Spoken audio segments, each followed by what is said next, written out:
right. And just and be there. And every look builder here.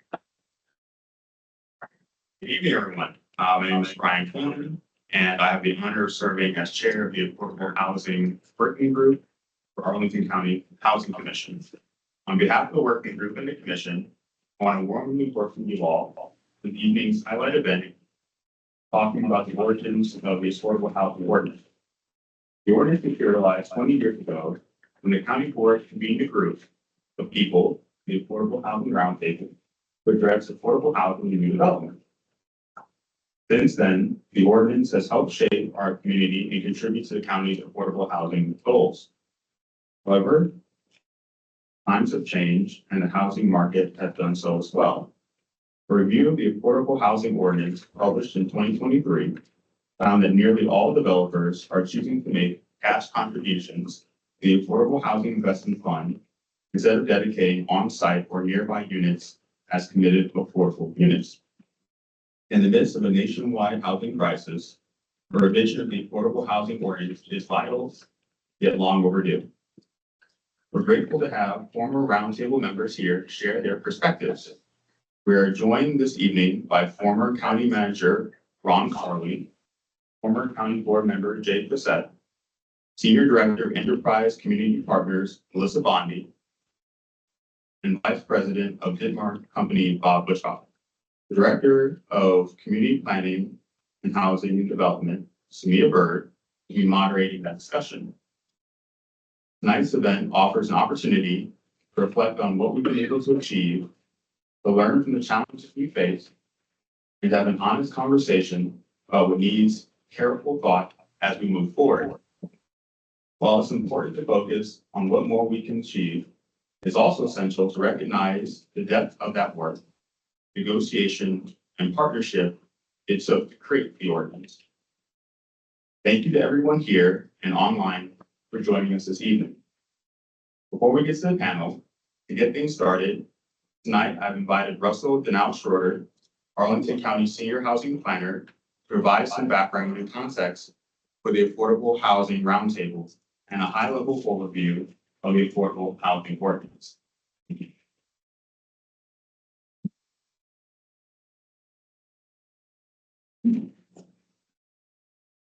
you, Brian. So I'm here this evening to give you some background, basically setting the stage, providing the context for what was going on prior to the adoption of the Affordable Housing Ordinance. We're talking about the period from basically 1999 to 2005. So in 1999, the redevelopment of Arna Valley was a wake-up call to the county. And 700 market rate affordable housing units were taken offline and caused massive displacement of lower income residents in our community. At the same time, development was picking up in our metro corridors. Go to the next slide. So the early 2000s is the period that we're talking about here. And what we experienced during that time was this massive decline in market rate affordable housing. We lost half of the market rate affordable housing affordable up to 60% of the year median income in a span of 5 years, equal to 10,000 units. So that's not working. I don't know if people online maybe I need to have this. People online may not be able to hear you. And then, thank you very much. It's very choppy. Okay, well, we'll see what we can do to improve the sound, but we're a little bit limited in our technical abilities here tonight. But hopefully this works better. Hopefully it's fine. And people online, Russell, if they can mute their. Exactly. If folks online can mute their microphones, that can also help with the sound quality overall. So next slide, please. In 1999, the county commissioned an affordable housing task force to develop recommendations to increase opportunities for safe, decent, and affordable housing, particularly for low and moderate income households.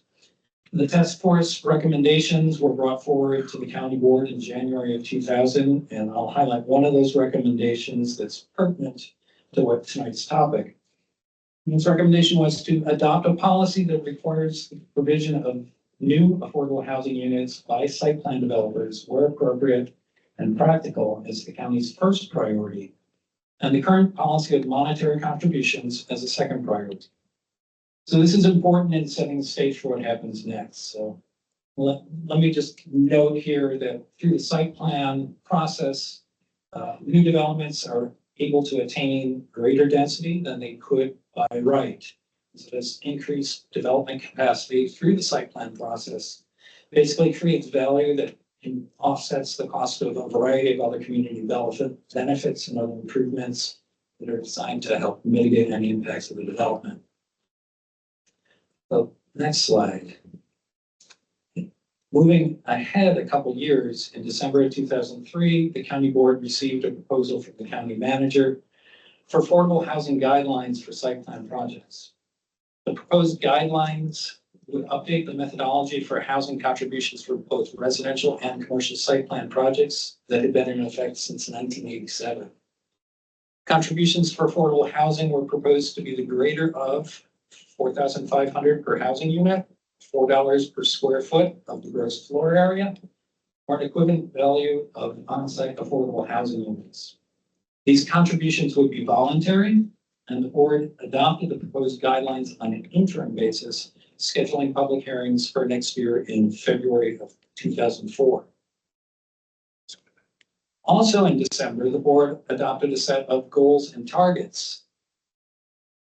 And I'll focus on target 3D, which was to encourage for-profit developers to provide at least 10% of all new units in residential site plan projects as affordable. And if density bonus is used to target 50% of the bonus as affordable. I'm going to move ahead 2 slides.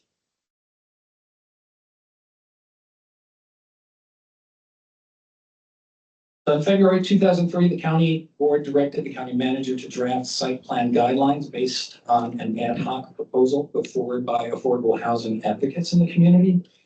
They called for affordable housing contributions based on the 10% of the gross floor area site plan developments. The county manager convened what was often referred to as the first roundtable. The roundtable we're talking about tonight is roundtable 2, to further develop those guidelines. And those were brought forward in April of 2004 when the county board adopted the affordable housing guidelines for site plan projects in metro corridors. The guidelines called for a target of 10% of the base gross floor area to be affordable units, the expectation for monetary contributions in support of affordable housing from commercial developments, and established a rate for contributions of $4 per square foot or $4,500 per unit, which was greater. And it also allowed for provision of offsite unit contributions and cash contributions for residential projects in certain circumstances. It's important to note how this proposal sets a new direction for affordable housing contributions. Previously, affordable housing on-site units were only provided as a result of bonus density negotiations for affordable housing. This was a major change, moving beyond the bonus density contributions into the base allowable density. So let's pause here for a moment and remember that we live in Virginia, and Virginia is what we call a Dillon rule state, which basically means that local government can only do the things that the state has allowed them to do. I like to think of it as Simon Says. An easy childhood game. So shortly after the county adopted the new guidelines, they were challenged in court. The court ruled in favor of the plaintiff and against the county. I'll spare you reading the entire appellate decision, but encourage you all to read it at your leisure. It's very informative and good reading. Might put you to sleep as well. But in short, the court found that there is no authority for Arlington to require site plan applicants to make affordable housing contributions, neither through units or cash contributions. So in other words, Simon didn't say. So in the wake of that event, that setback, the county board passed a resolution in February of the following year, reaffirming that the county's affordable housing program relative to site plan developments be administered in full compliance with the laws of the state of Virginia and directed the county manager to develop an inclusive process with participation from the development community and other stakeholders to develop general land use plan and zoning ordinance amendments. Thus, in May 2005, the Affordable Housing Roundtable was convened with 23 county board appointed members representing an array of interests. The roundtable met bi-weekly, that's every other week, through the end of July, with additional meetings in the fall, including a community forum. In addition to the members listed here, the roundtable also had the direct participation from staff such as the county manager, the county attorney, the director of Department of Community Planning, Housing and Development, and the housing director. And I believe Ken Achenbrow is in our presence tonight, who was the housing director at the time. So the result of the work of this roundtable was an ordinance. They had recommendations that staff took and crafted into a zoning ordinance amendment that we refer to as the Affordable Housing Ordinance. It established 4 options for projects to achieve compliance with the affordable housing requirements, the portion of a project that's within the general land use plan allowable densities. The 4 means of compliance are providing units on site, off-site, somewhere farther away, or a cash contribution. All of these is a formula for them. And we'll go into great depth on those formulas at future meetings. But the means of compliance is entirely with the developer, how they choose to comply with the requirements. So they've got 4 options. There's additional provisions in the ordinance which are also important to highlight. The ordinance allows for proposals that seek a change in their GLUP designation to have additional affordable housing requirements. Also, when the replacement of existing affordable housing, including market rate affordable housing, is going to, if the new development is going to cause that to go away, replacement needs to be considered. And so that's again, not defined precisely, but it allows for that to happen in addition to what the ordinance says. And lastly, the additional building height and density above the zoning district regulations for bonus density is another allowable feature of the ordinance. So we often think of them as separate, but the ordinance actually encompasses the bonus density as well. And again, because we're in Dillon Rule State, in the following legislative session, a bill was introduced by Arlington's ordinance provisions at the state level into the Code of Virginia.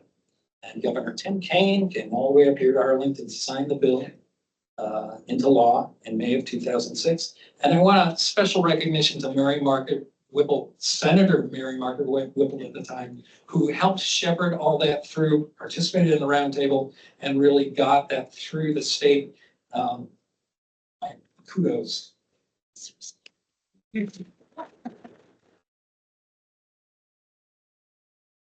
So lastly, we've gone through the ordinance and how we got there.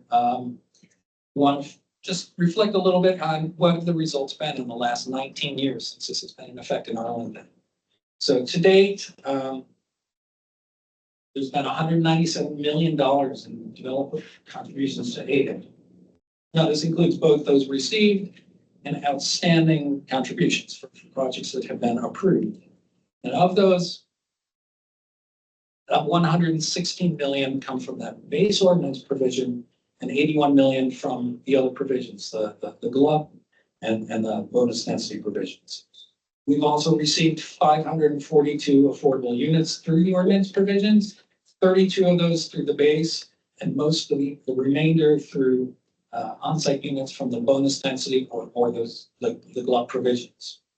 If we take a look at the 197 million and do just basic dumb math, it costs roughly 100,000 of AHIF to support new committed affordable construction. So that would equate to roughly about 2,000 committed affordable units, plus the 500 that are on site. So that's roughly 2,500 units over 19 years. So I think that's something to keep in your mind and ponder as we move forward with this discussion. So I hope that the background is helpful in setting the stage for what comes next in our program this evening.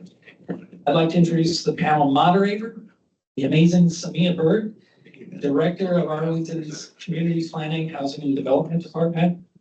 And Samia will help guide the discussion with our panelists who participate in the Affordable Housing Roundtable and gave birth to our affordable housing ordinance. Samia, please.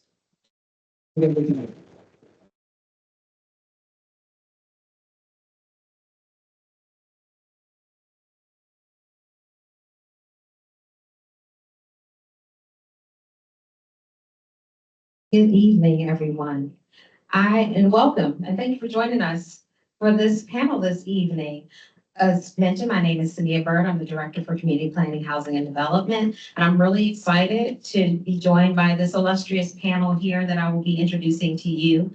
Melissa Bondi, and as I introduce you, you can come on up to the table here, please. Melissa Bondi, Bob Bushkoff, Jay Fassett, and online we have Ron Carly joining us tonight. And as we introduce them, I'm going to formally share their bios before we get started with our conversation tonight.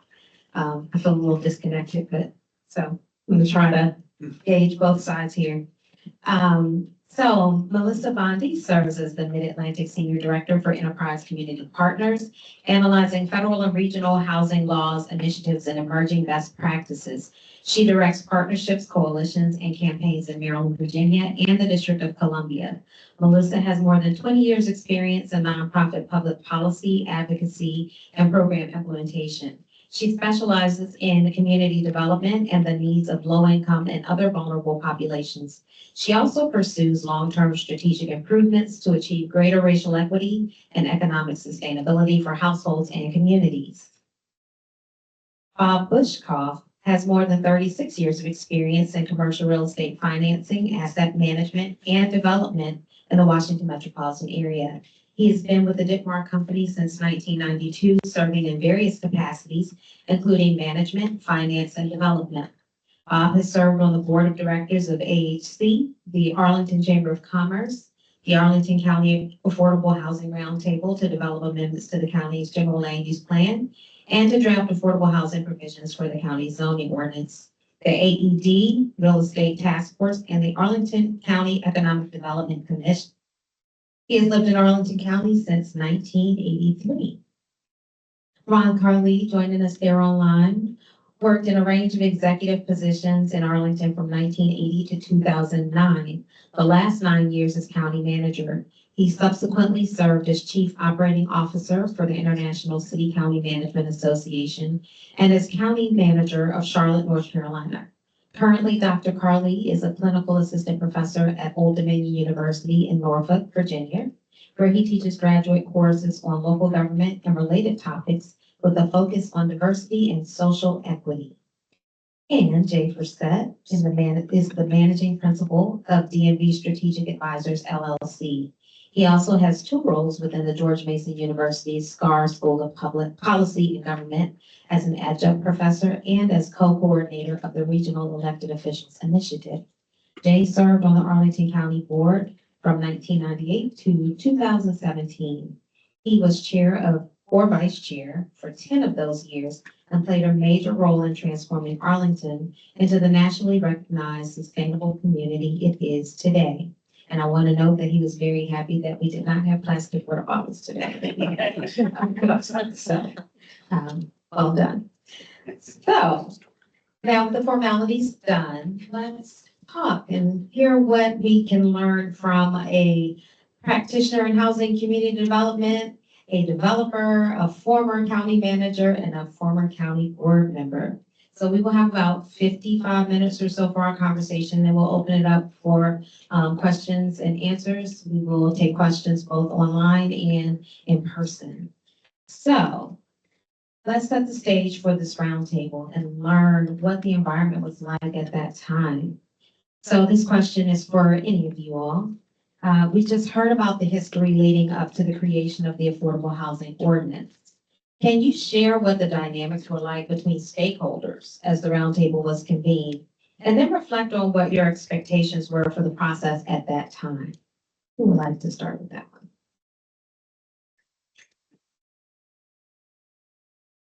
one? Honestly, it's been very hard to think back about really what happened. I don't think your mic is on.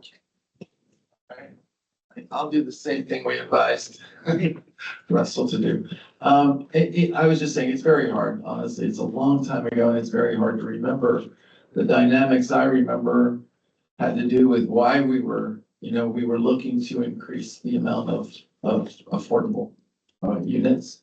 At the same time, we knew we were in a dilemma state. We knew there was always a threat. There had been a lawsuit challenging the guidelines that had been put forward. And the task force that was created had all the stakeholders there, but there was always the backdrop of, might someone actually go to the state and get something that would really be bad, not work for us? Might we have, because even though we had Mary Margaret there and we had a governor we really liked, the development community is pretty strong in the Commonwealth of Virginia. They have a really good lobbying, they have a lot of power, and there was never quite a certainty as to what might come out the other end if in fact it was taken out of Arlington's hands. So putting everyone together is sort of the Arlington way. Some I would think thought we had moved too fast without doing that earlier on with the guidelines and the way we were determining affordable housing requirements up to that point. So it was an opportunity with a lot of churning in the background and a lot of, at some level, tension and uncertainty of what would happen if this did not work. Leave it at that.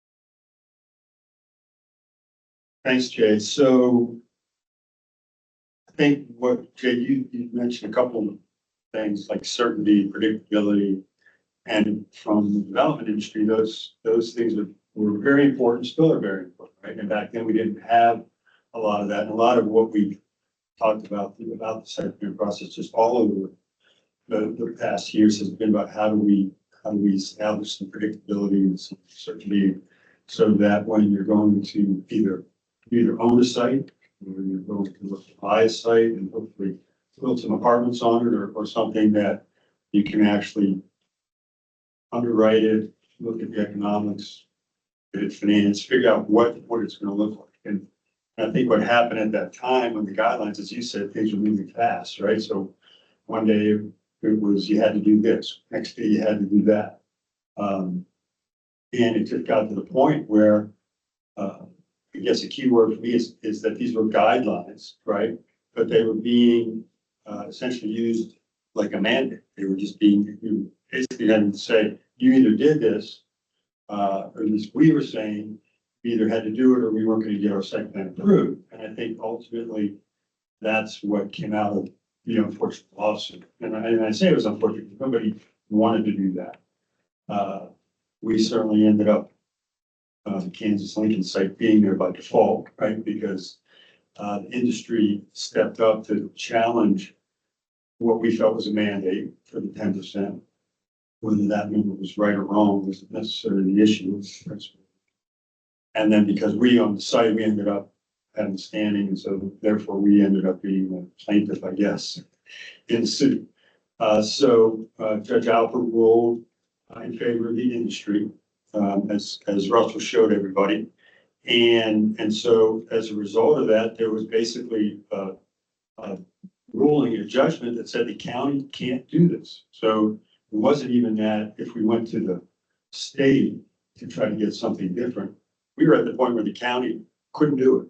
And I think that's what I recall. It's like you said, it's hard. And so the idea was to put together this group of stakeholders to try to come up with a mutually acceptable solution to an ordinance that then we could go back to the state and tell the guys down in the state, yeah, this is okay, go ahead and allow the county to do this based on the ordinance that we put in place. So that was kind of what was at stake, was that we had to come up with something that worked for the county and worked for the stakeholders in the county, worked for the development industry, the building industry, that we could go back down to the state and say, hey, yeah, we're okay with this. And then ultimately the suit was dropped in return for the establishment of this ordinance. That's kind of what happened. Hi, everybody. I appreciate the recollections of panelists and my friends. I'll say that from a community advocate point of view, the things I'll add are that from the perspective of the proponents of the guidelines that were subsequently part of the lawsuit, our perspective was that the county, its taxpayers, and citizens through the site plan approval process had created tremendous value out of the land in Arlington, Virginia for development. There is a reason why so many developers wanted to do work in Arlington and why we saw so many new developments cited in Arlington relative to the rest of the region, because we had created tremendous value through long-term, brilliant foresight by county board members, including county board members who are in this room, and their peers in thinking long-term about where and how to take advantage of the existing metro rail and the fact that it was underground and we had a lot of development rights above it, that we had great schools, that we had great amenities. And so with the value that was provided by the county, so should come commensurate community benefits back for the developers who are our partners, who wanted to build in Arlington. What were they going to give back? We knew they were going to be able to make money and to have successful projects based on the infrastructure, the location, the geography of Arlington. And so we were looking at what could we get back. And an area that we saw, Arna Valley was mentioned in 1999. It is hard to overstate how seminal the loss of Arna Valley was in motivating a lot of people to care about who could afford to live in Arlington and who decided what happened to existing market rate affordable housing projects and the people who lived on them. And so we said we should continue to leverage the value that has been created by the public in getting the kinds of amenities that we felt were necessary. Now, housing affordability was not the only one we cared about. It was certainly an increasingly important one. And it has always been an expensive one, though not as expensive then as it is now. So the motivation, I think, from advocates' perspective was, how do we make sure that the people who live in Arlington today can live in Arlington tomorrow, while also taking advantage of and benefiting from and welcoming new developments, new developers who are bringing really high quality product that the county wasn't going to be able to do on its own. So that dynamic helped to motivate why we were seeing higher recommendations. It's absolutely true. There are a lot of voluntary agreements that come out of site plan where the developer, the county, community groups are working together to say, what are the terms and conditions by which we can all feel good about moving forward with a project? And it's also true that that was being done in the Dillon Rule state, where at any point somebody might challenge. I'm not sure these are voluntary, and that for sure, I think, is well reflected in what others have said. The other thing to keep in mind, and I think that this is important, we're going to have a candid conversation, is that when developers said, might never end. We have to increasingly give more and more and more, and where does it stop? We want certainty, we want predictability, we need to make sure that our development deals will pencil out and we don't actually know what our contributions are going to be if we don't have certainty, but we think we're going in the wrong direction. No other parts of the state were extracting the same level of community benefits as Arlington. We also were producing really high quality projects. But there was concern by other developers that other jurisdictions were going to start doing more of what Arlington was doing. They have a different process, they have a proper process, it's more predictable, but there was concern. Was Falls Church going to do this? Was Alexandria going to do this? So that was a tension, I think, from the development community, if I may say. And then when the lawsuit came through and Judge Albert made his ruling, the motivation that came back for why are we all going to sit at a table together was that the Arlington County Board suggested that they did not have to say yes to any development in Arlington anymore. That in fact, if we could just pick up our Legos and go home. And there was the threat that Arlington would no longer approve any site plans if this ruling was allowed to kind of carry the day. And so there was motivation and leverage on all sides not to have that outcome. And I think it's important for all of us to be, to remember that, right? I seem to remember this pretty well, so we'll see how faulty my memory is. But that is an important dynamic. that everybody had a motivation to come up with something better than the worst case scenario of a judge says, a judge finds you're not allowed to do it. Okay, then we won't do anything. Right. So I don't think anyone actually wanted to get to that level of brinksmanship, but that was the environment where we said we can find another way. And that's why the roundtable was created, as I recall. Now Ron will remember better than all of us put together on what actually got us to where we are. Well, good evening, everybody. I'm so sorry that I cannot be there with you personally. I'd love to see everybody and get caught up, and maybe sometime in the coming weeks, I will be able to do so. My colleagues there have done a really good job establishing what the environment was back in that time. I do have to go back just a little bit further. Melissa did some of that. The reason we were in those discussions is because of the brilliance on the development of the general land use plan back in the 1960s. The brilliance of that was not just the corridor and mode development. We all know about that story. The fine print was that the additional density that was created by that plan was not given away. You had to earn it. And having worked across this country since leaving Arlington, I can tell you many communities did not do that. They gave their density away up front and created by right development and really did not have the opportunity to do what Arlington was able to do. More critically, though, Arlington built a thriving community where people wanted to develop. And it was that value that Melissa talked about that was so important. For many communities, giving away the density is fine because the development itself was the community benefit. The development creates jobs, both in the construction and then in the space that is built, whether it's commercial space or residential or retail. The development is critical to the development of an economy, and many cities and counties gave their density away just to get development. Not only did they give their density away, they poured millions and millions of dollars into the development of those areas themselves. I don't think anybody will ever know how much money Montgomery County and the state of Maryland put in the redevelopment of Silver Spring.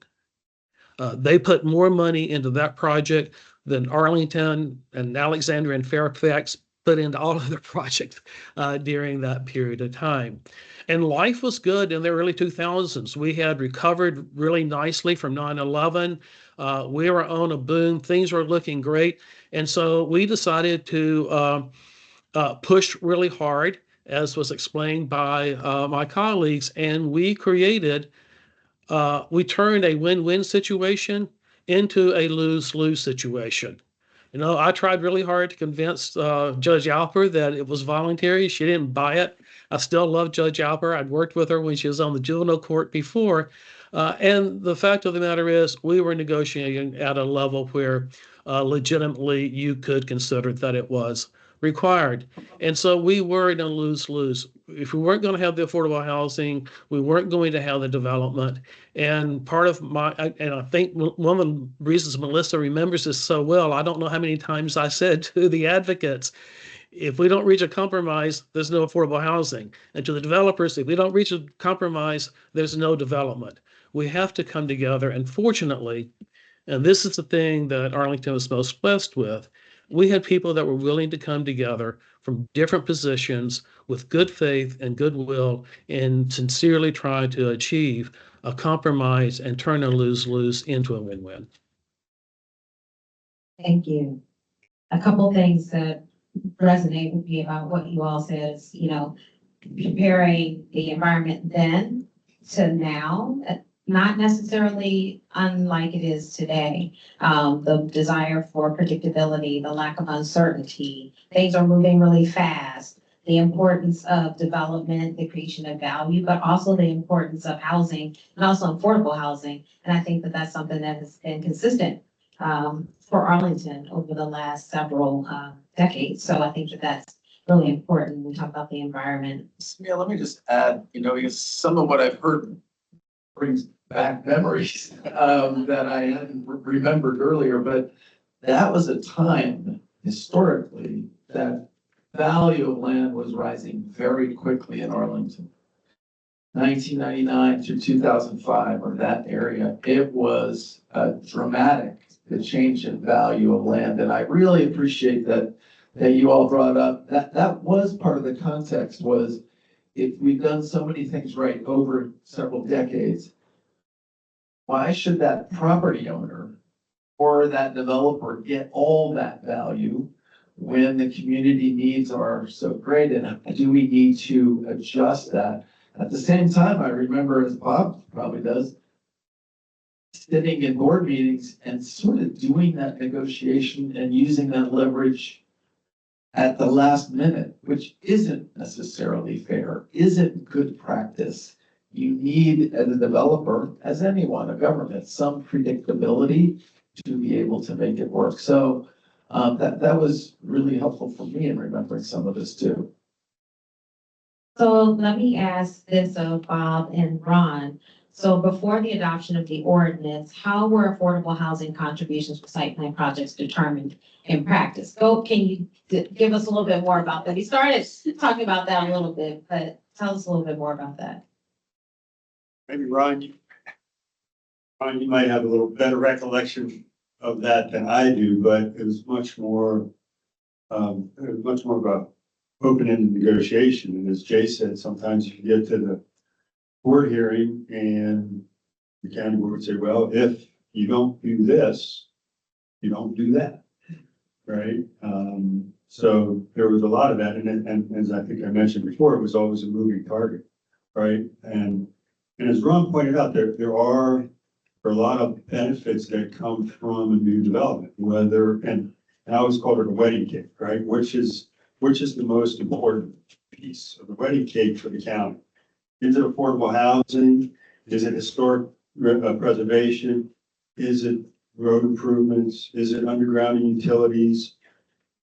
It's, pick a topic. And so you have to balance those and weigh those out. And the one that I always like to point out, which doesn't always get put on the list, is ultimately when these buildings get built, the real estate taxes that are provided perpetually by the building. So there's a lot of value created by the club and a lot of value created, possibly to the landowner.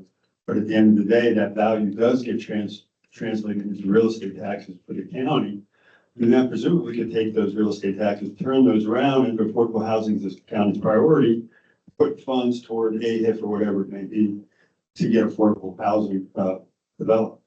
And I'm not very schooled on this, but Montgomery County had its own housing authority, right? And we chose at some point not to do that. So we put the emphasis on the creation of affordable housing on the building industry itself. And I don't know what background was, but that was a choice that was made. And so there was a lot more pressure put on the development community and building community, because where else was the housing going to come from? Of course, then, the monies that ultimately from real estate taxes is one source, obviously, that maybe would go into AHIP could then be leveraged with the ACs and the APAs of the world for those folks to produce the affordable housing. And so they kind of became the default housing authority of Arlington, even though they weren't really that. So it's like that. Yeah, it was a little bit wild during that period. There was not good certainty. We had brilliant staff that did behind the scenes negotiation. Susan Bell, I saw her in one of the videos on her that Ken Achenbach was there.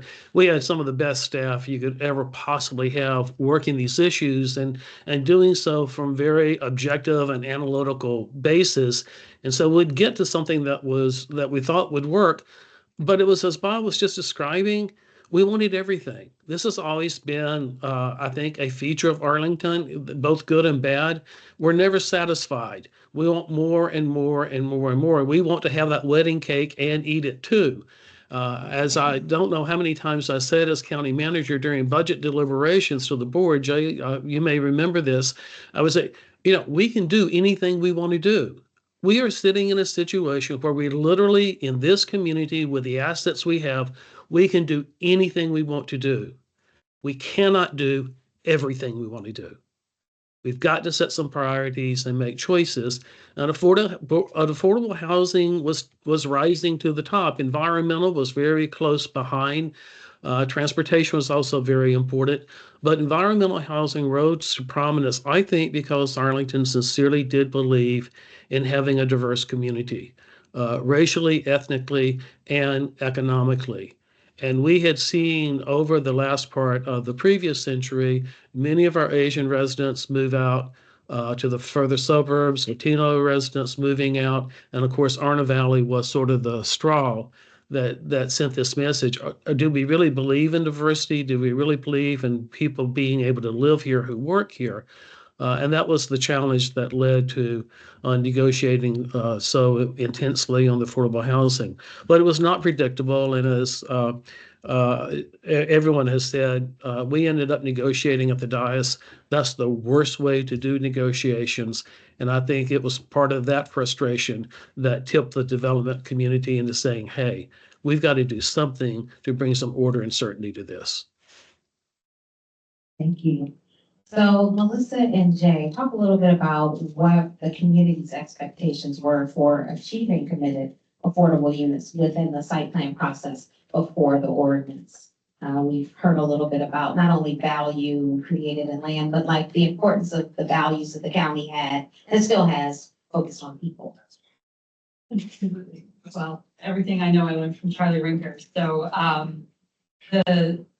the community of folks who were advocating for civil rights, they were advocating for anti-discrimination. They knew about the history of redlining, and not everything was just about development and housing affordability. It was about really this question of what does it mean to say you are a community that cares about equity? What does it mean to say that you care about inclusion? And so a variety of different folks who are not here tonight were leading voices and helping to explain in every way that we think about the way Arlington moves forward. We have to be grounded in a commitment to equity and a commitment to inclusion and to undoing the things that are causing displacement, that are causing marginalization, that are harming people who do not inherently have power in our economy.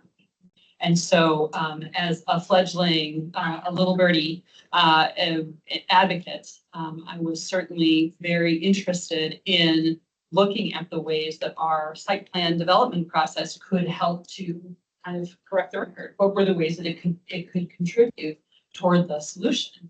And I did believe that it wasn't entirely up to government to solve it by itself. It wasn't entirely up to the private sector to solve it by itself. It wasn't entirely up to how many people to solve, but that everybody had a role to play and a role that development had to play. Because land values were increasing, we were seeing displacement. We were seeing pressure on all of our garden style apartments.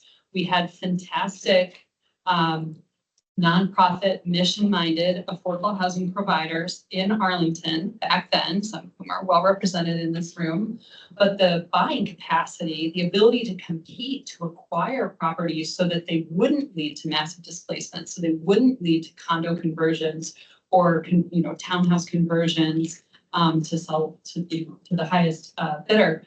They didn't have the purchasing capacity, they didn't have the capacity to do wholesale, purchases at the level that we were seeing turnover and change. So there was this real fear from the community perspective that we were going to miss a window that we would never get back if we didn't try to do something more direct. Now, some of that related to wanting to see new construction to produce more housing units, but we were also interested in doing preservation, having resources to do preservation and rehabilitation so that we had high quality housing that was affordable in all different typologies and in all different parts of the county. But there was also a recognition of all of the great work that had been done in the general land use plan that Ron talked about so well.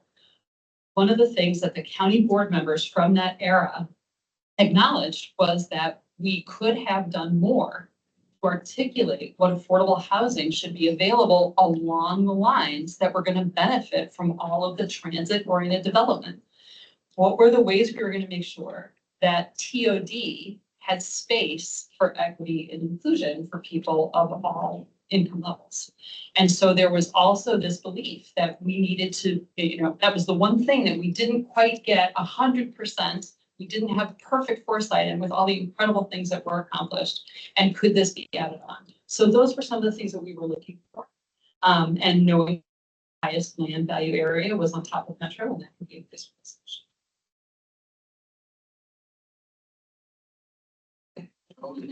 The one and only time that Jay and I will, agree upon one answer together. Excellent. So I'm going to move us a little bit into the actual roundtable itself. So we talked a little bit about, I think I heard it mention the word at stake. So keeping in mind the various interests that you each represented at that time, talk a little bit more about what was really at stake as the roundtable was convened. And this, anybody who wants to weigh in on this, feel free to talk about what was at stake. One of the things that struck me as I was looking at Russell's presentation, if you recall, it was the list, I can't find it right here, but the list of the folks that were on that round table. Yeah. And I didn't frankly remember all those people until I looked at that list, right? And it is a very, very broad range of interests, right? And a lot smarter people than me, that's for darn sure. When I look at this list, and some big companies, some big developers, Mitchell, Stan, Brian, JBG companies, you look at the land use attorneys that were on it, the housing advocates, it's a pretty broad range. So I think that's reflective of what was at stake, right? There was a lot at stake. And it's funny, I don't necessarily recall being too worried about not getting projects approved. So it's an interesting perspective that you say, because when I think back about it, I was like, maybe that was going on and we just didn't really think about that. So obviously that was at stake. Some people thought that was huge. From our perspective, what was at stake was, again, predictability, certainty, consistency, so that as we were going through the process, which sometimes could take a long time, right? When you start a project, you go through the site plan process, it could take 12 months, it could take 18 months at times. Sometimes it would be shorter. And interest rates change, financing change, banks change. So not having that certainty certainly was at stake. And then I guess we felt that once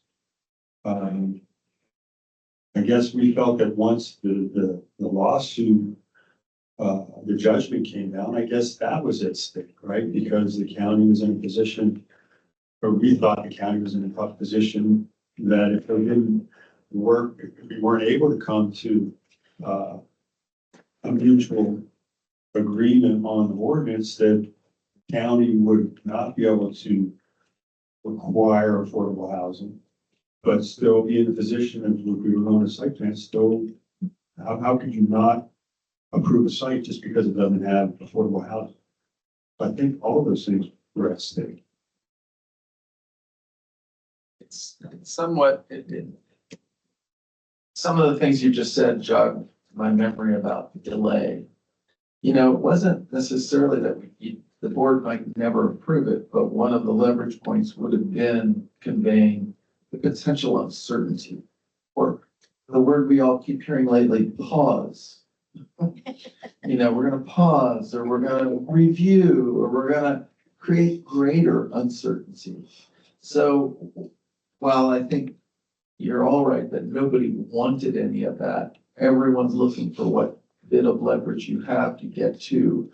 And the good news is that this community and all these stakeholders, the powerful ones on that committee, all had the capacity to put themselves in another person's shoes, understand the various arguments and viewpoints, and find a way. And I will reiterate that one of my concerns in terms of the fear of what worst case scenario would be, was that a different law would be put into place that would far greater restrict our ability to secure affordable housing and maybe secure other things through a negotiated site plan process.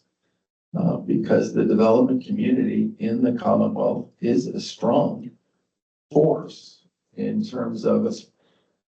Some of it depends on who's in the governor's mansion and some of it doesn't. As I said before, they're strong with both parties. And so there was a lot of uncertainty. I would say in my own mind, that was the worst case scenario. If I may, agree. And from a citizen's perspective, I was the head of a civic association where I lived, and there were a whole bunch of us, and maybe some of you in the audience as well. We also wanted to show that a citizen involved decision-making process could be a good thing, right? We also needed to prove that we could be part of a solution, not just saying no to everything, right? And that part of saying yes and is being collaborative, acknowledging that this is something where you fight for the things you think are most important, but at the end of the day, you want to get to yes. And I'm proud of the fact that we said yes to a lot of development and a lot of change coming to communities, but we did so because we thought that what we were getting was going to be better than what we already had, and we didn't want to lose that either. And so I think from an advocate's point of view, we always wanted there to be more ways to say yes to things. And that was definitely under threat. And I do want to underscore the 2005 General Assembly and the dynamics of the General Assembly would not have been favorable to Arlington if the General Assembly did not have something to approve that had come forward in Mary Margaret's hands to say yes to. It would have been draconian. It would have been very negative. They had the votes for it, and there were people who were disappointed that we came up with a compromise. They were not rooting for an answer. And it is hard to overstate that kind of sword, over our heads, that we needed to come up with something. And then, we have Senator Whipple to help shepherd it through.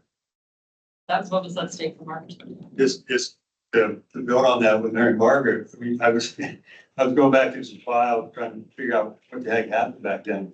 And I actually found a draft of the ordinance itself. I think you and I had been working on it over the phone with Chip Dix and Mary Margaret, literally up to the last minute to get an ordinance drafted to get put on the floor and get passed. I mean, it went to the last minute, right?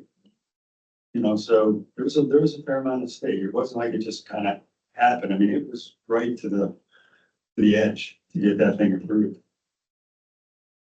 I think it's an indication of how awful this was, how much I've forgotten. You were interested, right? You were like, Ron, we're gonna turn to you now, but Ron, the quote I thought you were gonna give earlier was the one I remember you saying so many times. We don't do easy. How many times did Ron Harley say that? Oh, a lot. Other communities, they'll do the easy stuff, but no, not Arlington. If it's not hard, we're not interested in doing it. And this was a really good example. This was one of the two hardest things I worked on in my entire career that goes back, believe it or not, to 1975. This one is really hard. The round table was unwieldy.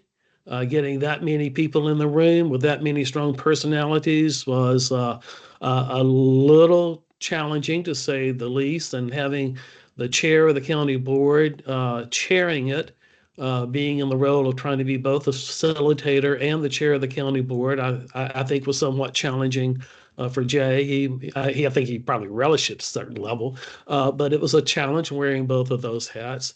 But as large and unwieldy as that group was, there are a lot of other people outside the room that had to be brought along as well. And just go to a little bit of direction, maybe this will be a little controversial to someone, but I just have to say that what went on out of the room was more important than what went on in the room, because you can't do detailed nuts and bolts negotiation with that many people in the room. And so it was, people like Bob and Melissa who came in very small groups to hammer out a very specific formula, which could only work, though, if they had the credibility of the people outside the room. And that's the key piece. You can't just do backroom negotiations, and certainly they're embraced, certainly not in Arlington and in the Arlington way. You've got to bring people along, and at the same time, you've got to get people in a small enough group where they can actually look at a spreadsheet together and start moving some of the variables. Melissa's smiling because she was on the spreadsheet. And move the variables together to get to something that really could happen and that then would fly in the political environment. So I just want to underscore again the political environment. The debt that Arlington owes Mary Margaret Whipple exceeds anything that is comprehensible to anybody anywhere. This is just only one of them. But without her leadership there and her guidance, it would have been so easy for this not to work. So you started talking about this, Ron, and from what I'm hearing, everything was at stake. Like you were like, well, no, everything seemed like it was at stake. And I appreciated that there were so many people involved and how challenging and unwieldy that could be. And you talked a little bit, Ron, you started talking about how it's not so much about who was in the room, but the stuff that happened outside of that. And you started to talk about like developing spreadsheets and, you know, how did you all get to developing the formula, the cash contribution? Like nothing's easy, right? I have an easy button in my office. I never push it. So like how did you all get to that? But did you form subgroups within it? You know, how did you even come up with the formula and the cash contribution and everything that you all developed? I'll give one thought there. I sort of, you know, we call it behavioral economics now, and how frames make a difference.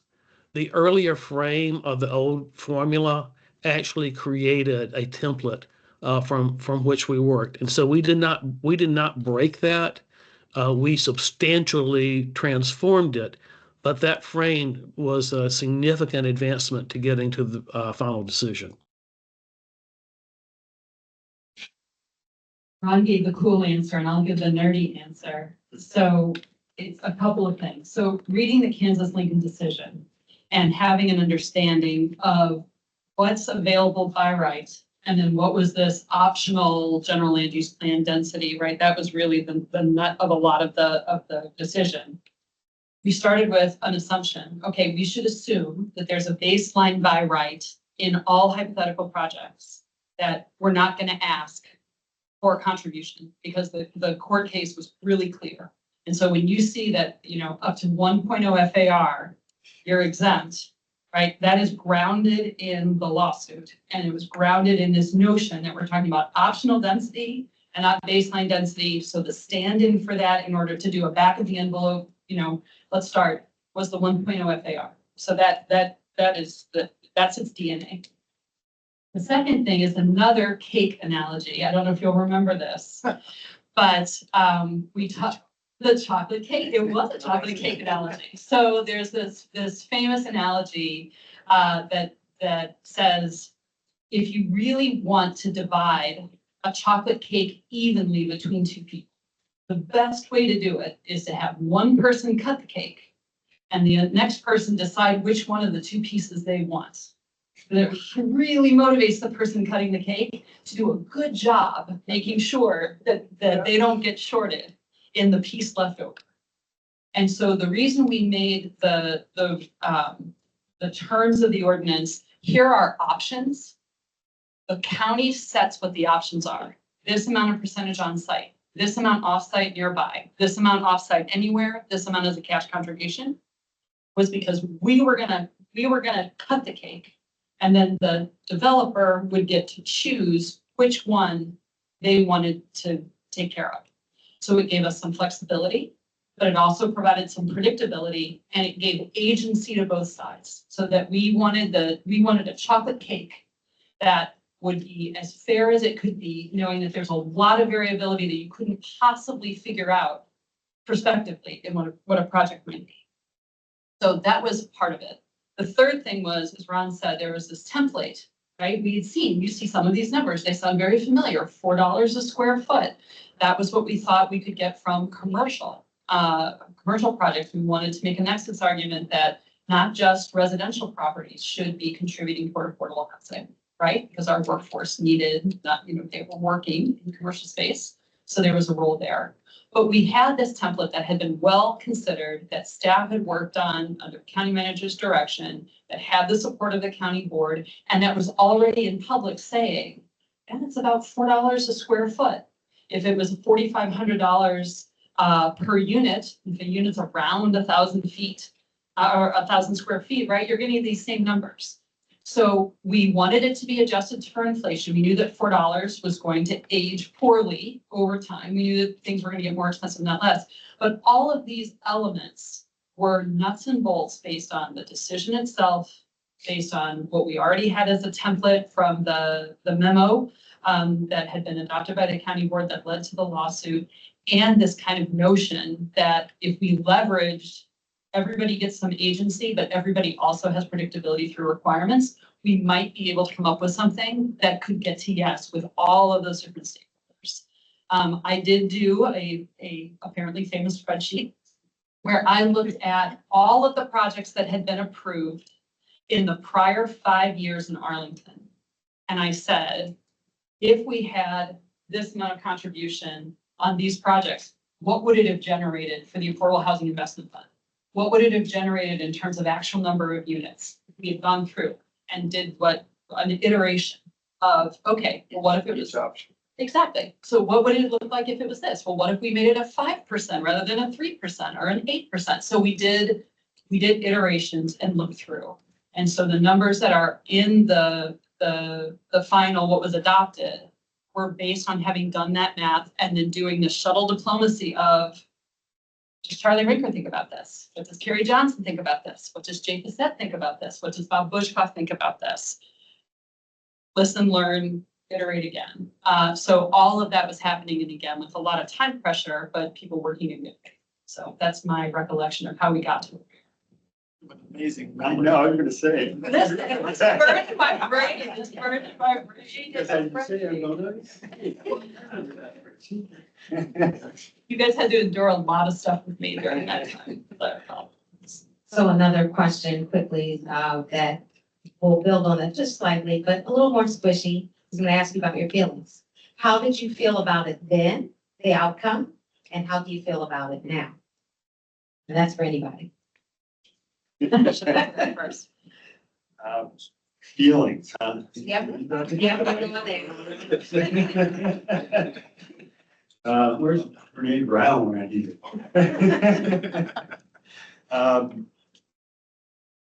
I think, when I think back on it, I feel pretty good about what we accomplished, right? I think we all felt pretty good about what we accomplished. I think as we've evolved over the years and that projects have been built over the years, some people have different perspectives, and that's fair. The units have been delivered and huge amounts of dollars have been contributed to AHIP, which then have been redeployed and leveraged up. And as Russell said, approximately, you could assume about 2,000 units, maybe between APA and AHC and whatnot, have been delivered, and another 500 plus units through other means. And I think, Russell, I asked earlier, how many units roughly might have been delivered over the last 20 years, just in general. I think the number you said was somewhere around 23,000, 23, 24, say 25,000, whatever the number is. And so then if you take that 2,500 units that was presumably produced through the ordinance, through the bonus density, against what was produced, it's about 10%. So that looks pretty good, right? And then frankly, there's probably been a fair number, just because of the process, the site plan process, the community process. And there's a fair number of affordable units just potentially left on the table because of just our zoning ordinance, height restrictions, whatever it may be, that maybe over time we can analyze and take a look at, and maybe that would allow for additional units. But I guess I feel pretty good about it, from a development perspective. We were able to say, okay, here's what it's going to cost us. We're able to sit down at the beginning of the site plan process and say, okay, here's what affordable housing is going to be.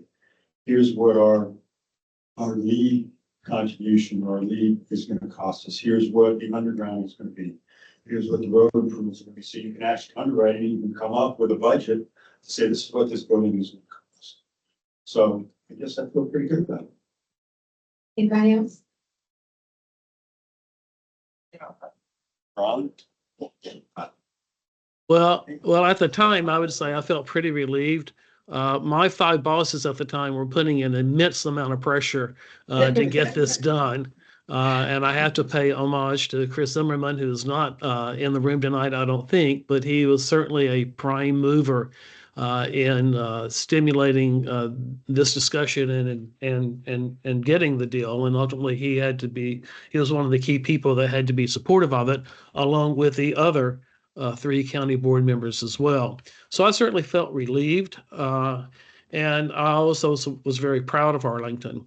Looking at it today, I've actually used this story many times. If I just sort of slip into the academic arena for a little bit, communities, cities and counties in Virginia whine a lot about being a Dillon rule state and about how they can't do stuff. And I always use this as an example of how you can do stuff. You can do hard stuff. You can do stuff you never thought you can do if you can bring the diverse perspectives in the community together and in good faith come to a consensus about what you want to achieve for your community. Now, you won't always get it the first time, and we didn't get it on everything that we tried to do. But this is as hard as it gets.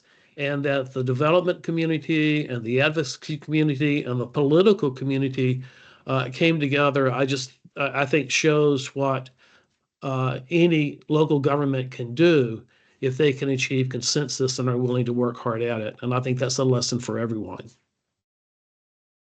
I will say that I think Ron would agree that this was his greatest test in terms of choosing to stay as a county manager. He was close to shutting the door and saying, I'm out of here, this is done. I mean, it was an enormous amount of pressure on Ron. I mean, we all had a certain amount of pressure, but really, Ron and Melissa sat in that room and went over those spreadsheets and had a very different role and intensity than some of the rest. I think it's fair to say, Chris was the bad cop, I was the good cop. Chris was one of the movers and shakers behind this, but he was also part of the, pushing us in a certain direction. We all understood it. We all agreed with that. By the end, we all were incredibly relieved and satisfied. And I will say that I don't think every community could have accomplished this. And personalities, it only took 1 or 2 personalities to derail something like this and go for broke or go for the bad option or options. And it is no doubt a testament to that group of stakeholders and the others that in fact we were able to do this without one of those bad options at least getting played out for a while. Ron, I think relief is a great description for all of us. I don't think there was any situation where we really wanted, even as an industry, to sue the county, right? But I guess at that time, we didn't see any other option. Otherwise, we absolutely wouldn't have done that because of what we perceived, what was going on. So I think relief is a good description. I'm gonna stay with feeling somewhat, but I'm gonna take a little bit of moderator privilege, and I'm going to just ask maybe 2 or 3 more questions so that we can get to some Q&A looking at the time. But the first one I want to ask you about is equity. Melissa, you started talking a little bit about this. It's very important to me. I know, Ron, something that you read about in your bio, and everyone here, I want to talk about a little bit about equity. So since the passage of the ordinance, the board, as you know, adopted an equity resolution in 2019, and then last year, the board adopted principles for equitable development, and they focus on many things, including affordable housing, as well as multimodal transportation, a number of other things. Can you share your thoughts on how the affordable housing ordinance advances equity, or how it might better advance equity in the future? What are your thoughts on that?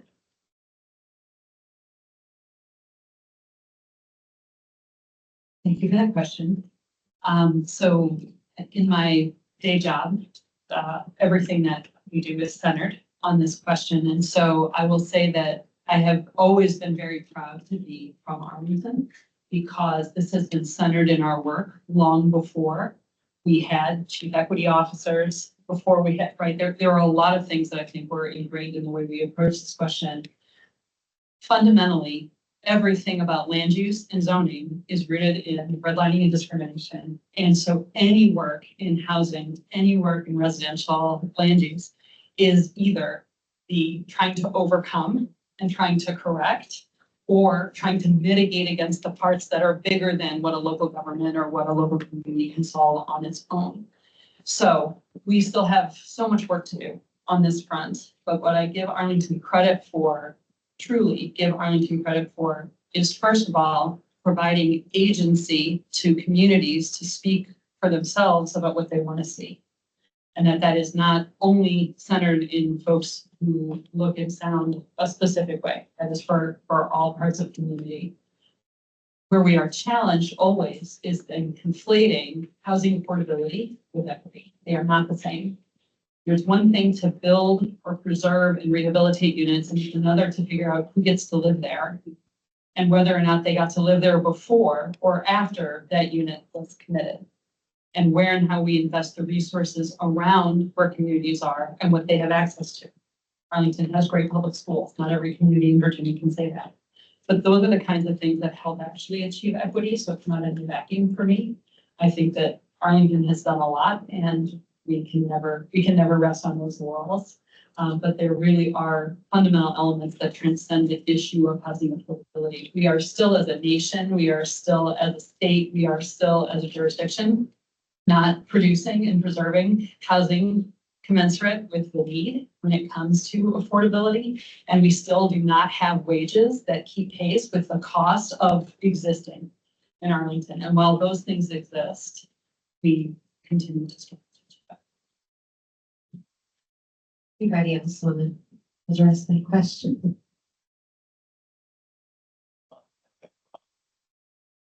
Ron? I would say that how safe and affordable housing is the most fundamental element of social equity. If you don't have safe and affordable housing, you have a hard time maintaining a job, you have a hard time raising a family, you have a hard time taking care of your health and your mental health. There's really nothing more foundational. And it's not a one size fits all. It is the federal government's participation in subsidized housing. It's Arlington's housing grants program. It's tax relief programs. There's a lot of different pieces that go into it. But there's no question, as we've looked at over the years, that housing has to be first in order to stabilize the community and for people to stabilize themselves and to achieve what they can achieve. And then we can wrap the other things around them. And it's profoundly disappointing that somehow we've gotten to a point in this country where we don't even want to use the word equity anymore. If we don't have equity, what do we have? We have inequity. Is that what we aspire to be? I don't think so. And I don't think that's ever been the case in Arlington.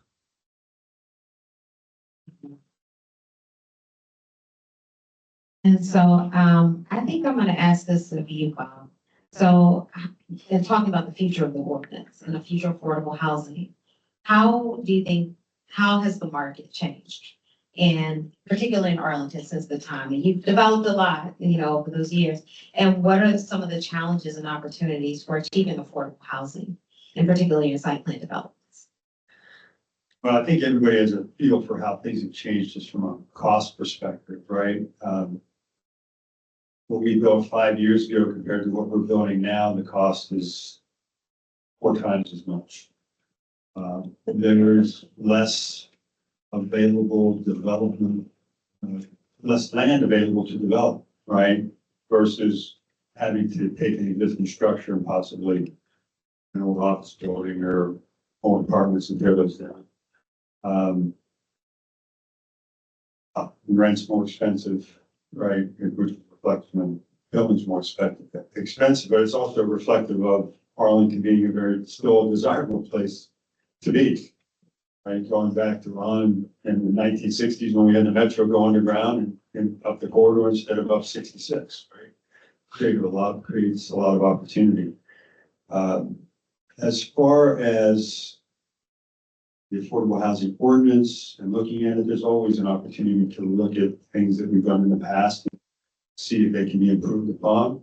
But it might still be as good as what we did back then, right? It has evolved as far as the values of what the development community contributes. The numbers, the amount of dollars that are being contributed to the AHIP fund are reflective also of what projects get approved and actually get built. So just because something gets approved doesn't mean it's going to get built because of the economics of it, right? Interest rates today are 5.5%. 5 years ago, they were 0.5%. Right? So it's a big difference in trying to get things done. I think that one of the things we could look at is actually our zoning ordinance, and possibly revising certain things in the zoning ordinance of housing in certain locations so that we can build a higher building. And part of that height could be affordable units potentially. So I think that would be an opportunity, not just looking at the ordinance, but to look at our zoning, not just look at the affordable housing ordinance, but to look at our zoning ordinance as well. And there might be some opportunities there. I think that would be something we can. So, Not like we haven't done it before. so after 20 years, I'm gonna you kind of ended there. So I'm gonna ask all of you, do you think that it's time to revisit the ordinance? And, you know, you mentioned room for improvement. What might be some things that you could think about? Yeah. I'll just say a couple of things here. You know, every so often, it's always good to relook at it, which is evidently what's going on, and that's healthy.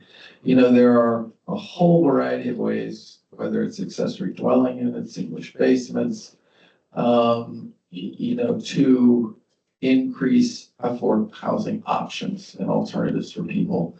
I must have been, I think I was pretty consistent about this all along. The whole issue of on-site versus off-site versus money.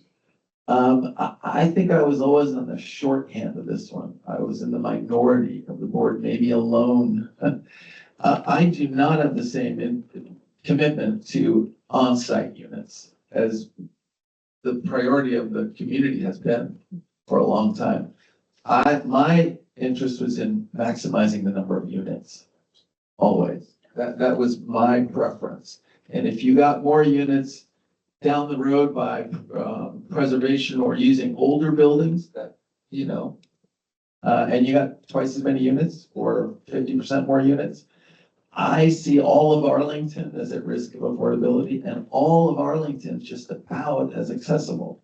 Maybe there are some far up north where the fewest opportunities lie beyond Langston Boulevard, maybe a different story, but there isn't development going on up there either, except the missing middle development, which hopefully we will have that opportunity to do again.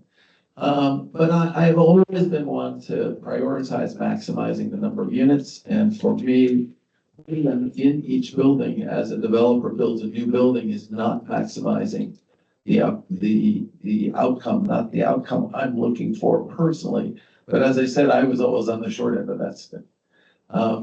If the I don't know how that has changed if the economics of today are any different where that would become more attractive as an option or not. Maybe Bob could refer to that, but who knows honestly what the next year or two or three are going to provide in terms of housing costs and predictability and development, booms or busts in the DMV. So I'd be curious to hear what other panelists think about that trade-off and whether the current times we're in lead one to a different sort of priority.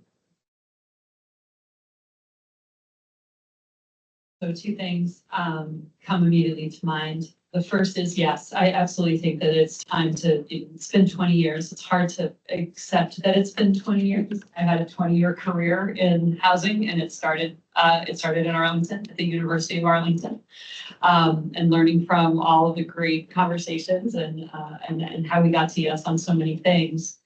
But yes, I absolutely think that it's time to reconsider it. I appreciate so much this panel and like this event kicking off to talk about how did we get to where we were, because it would be very easy for people who were not part of this, which probably most people involved today were not part of this, to understand how we got to those decisions. They may look, bananas now, right? But there are lessons from that I would hope we can carry forward while being very open-minded about what's possible. So the work that I do professionally is all about innovation, and it is all about looking creatively. How do you plagiarize from a really good idea that someone else has done and then make it fit for your needs? So the idea of constantly, being able to look and say, yeah, could we do something more from here? Yes, I think that's a great idea. And hopefully, learn good lessons from our experience, and then stand on those shoulders and carry.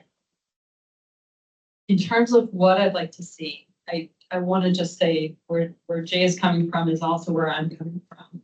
I, as a community advocate who was very proud of the fact that our community wanted more housing affordability in our community, we were willing to accept, and we did accept more density, more height, more development right next to our single family homes, right next to our apartment buildings in order to have more housing affordability. We walked the walk on that.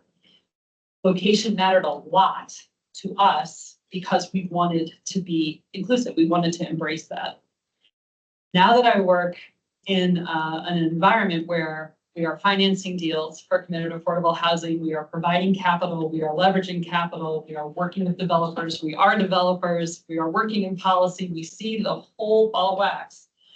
I understand and appreciate the need for capital, for money, so much more than I did back then. And how you can leverage $1 of local is leveraged still 80% to 20%, right? So the private sector is providing way more investment for that deal to happen.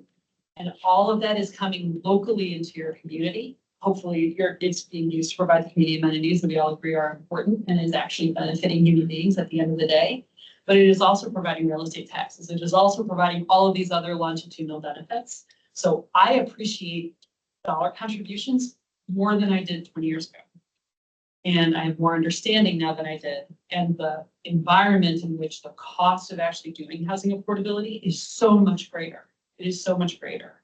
So that's an area where I have evolved or switched in kind of my understanding. And I hope that will be part of the conversation, because no one knows what the federal government is going to do from hour to hour, day to day. I mean, no one knows. But what that means is that the things that we can control locally are the things that are predictable. Like, we can make it predictable. So I hope that will motivate us as we think innovatively about what this is. Thank you. So I'm going to conclude this portion of the panel so we can take some questions and answers. But you thankfully addressed a question or two that I skipped over in your responses. So excellent, well done. And just before we open it up for questions, I want to give you all one opportunity. If there's a piece of advice you want to share out for the working group as they begin their work, what one piece of advice might you want to give them? If you have something you would like to share. Okay. I'll start with one. So fortunately, the Arlington Way's never been accused of being fast. And I think at this point in time, that is advantageous. I think it's important to look beyond just the narrow confines of the affordable housing ordinance and look at the larger environment that Melissa was referring to in her last response. Arlington's been very resilient. 9/11 was barely a blip. The Great Recession was a little bit harder. BRAC was really difficult. And COVID we're still recovering from. We're entering a new period now where the rules of the game have totally changed. And the stability that we've had in the federal workforce is a large part of what has brought us value. But unlike BRAC, where we're looking at just losing DoD assets, we're looking at losing federal assets across every agency imaginable. But more importantly, Arlingtonians not being able to retain their jobs. And so I think this is a time to be very reflective, to widen the lens, to play through some different scenarios and really consider the what ifs on how Arlington and the entire Washington region can really be resilient through what is an unprecedented period for all of us.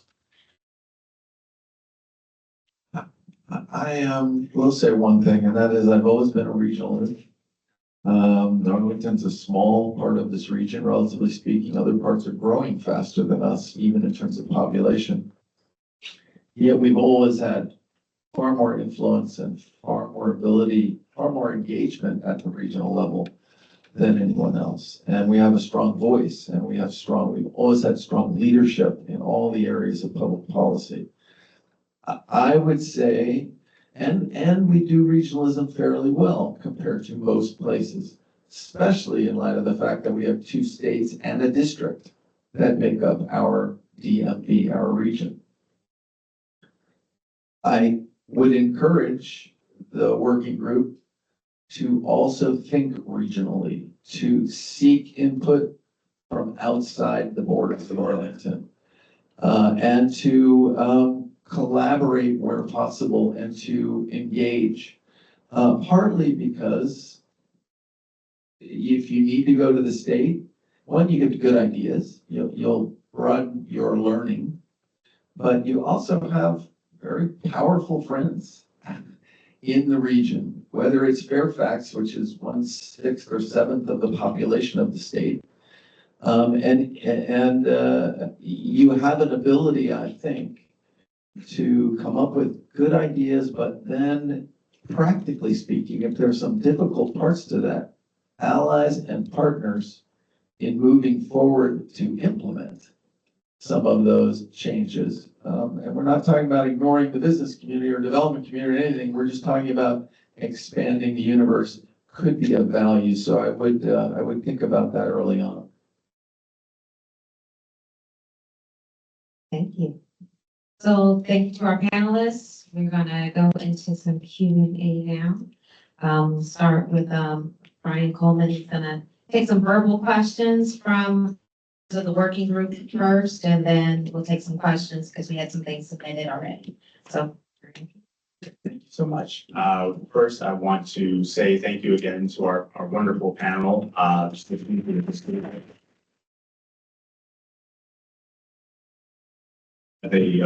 fledgling advocate myself, right? It was fairly humbling to hear the story of how this all came to be. But it was inspiring in a way, especially now, to know that it's possible, it was possible to have this kind of consensus building.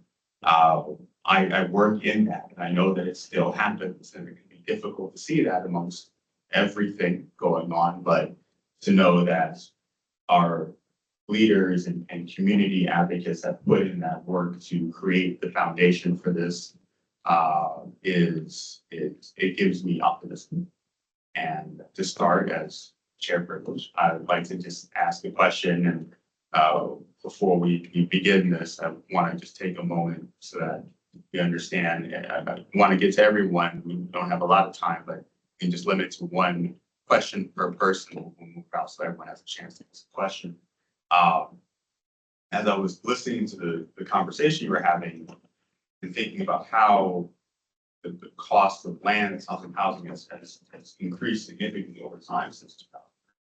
But something I wondered that during the negotiation process, why was there not a factor included into the formula to account for the value of inflation, particularly in relation to the AHIP contributions, right? Because now we're seeing that I think the contributions we're getting about a third to half of the value of the market rate unit. So if there was some sort of way to kind of capture that value in the formula,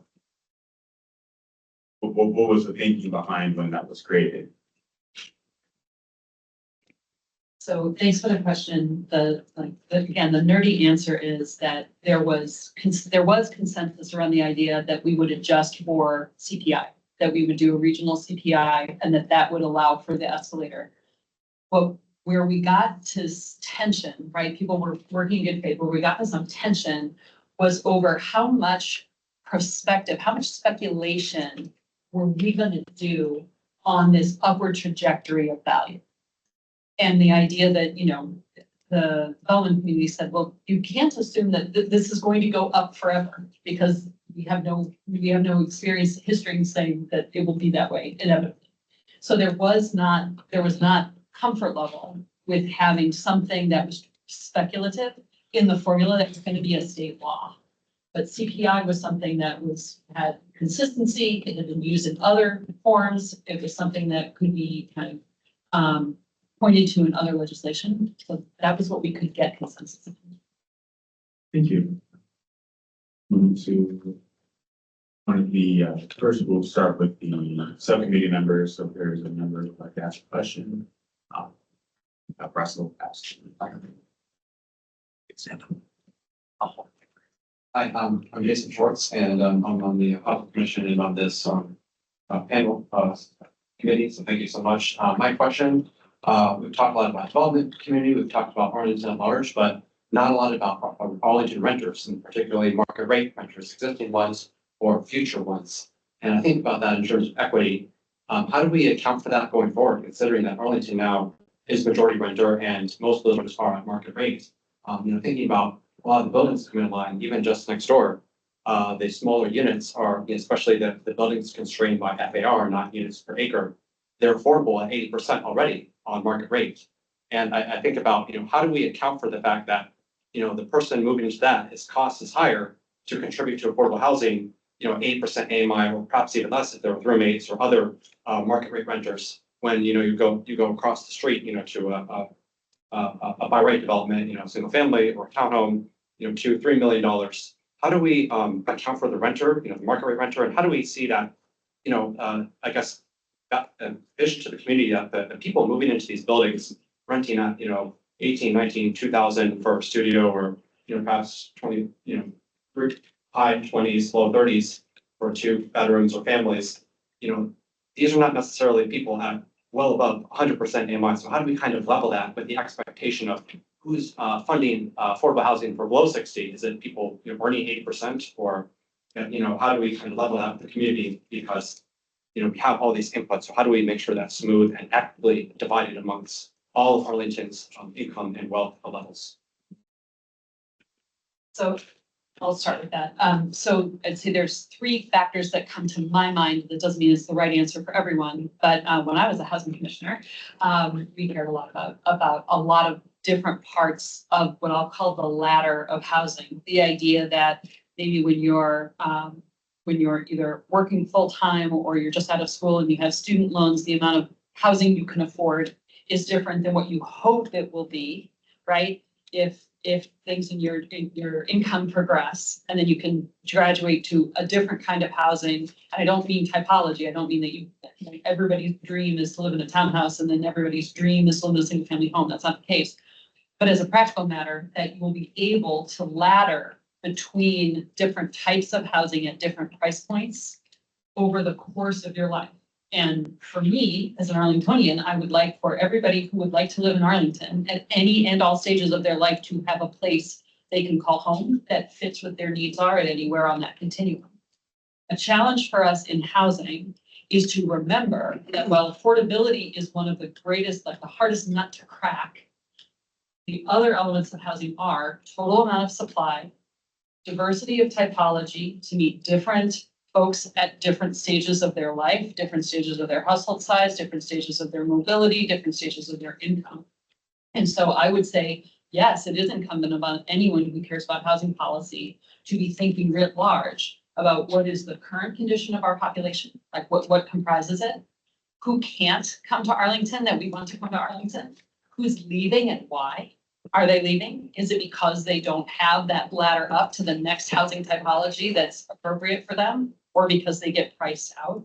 Or because they can't find a place they can purchase and start with wealth creation, right? All of those things I think should be part of the equation. But it will always be true that while we are constrained in housing supply, and we have been since 2006, we stopped building as much housing as we had demand in the DMV in 2006, and we have never, ever recovered. We haven't even gotten back to parity on an annual basis, let alone the cumulative deficit of housing. While we don't have that, and while costs are going up without incomes going up, we are going to have an affordability problem, and those will always, I think, be fundamental to housing policy, and then everything else is derived from it. Just make one added comment to that is you mentioned supply. And it's easy to say, well, if we build more units, there will be less expensive. But it's not just that they'll be less expensive. If we build more units today, those units today, that might be the highest price units today, the A units, in 20 years become the B units. And in 40 years become the C units. I don't mean C as in quality, but C as in price. And we have units that we built in the 60s that are now basically market rate affordable units, right? The units we built today are the top of the market. But ultimately, the more supply that we can bring onto the market, ultimately it would translate into more affordability as we evolve, as people go through their life.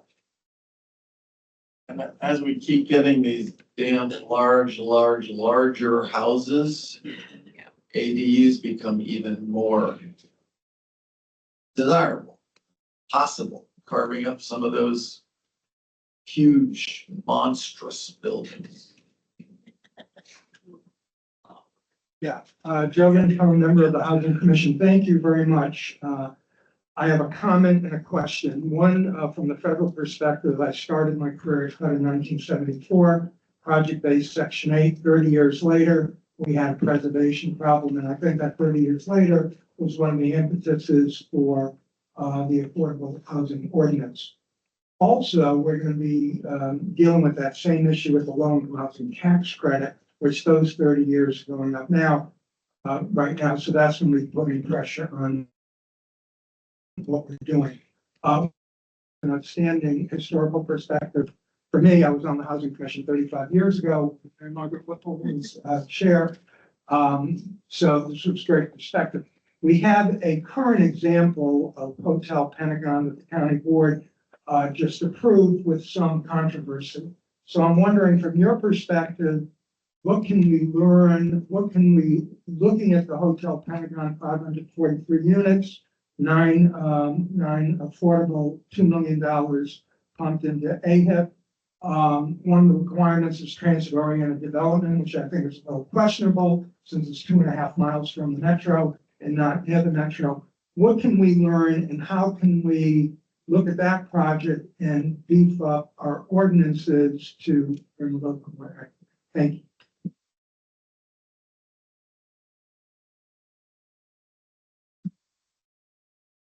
Yeah, I'll be honest.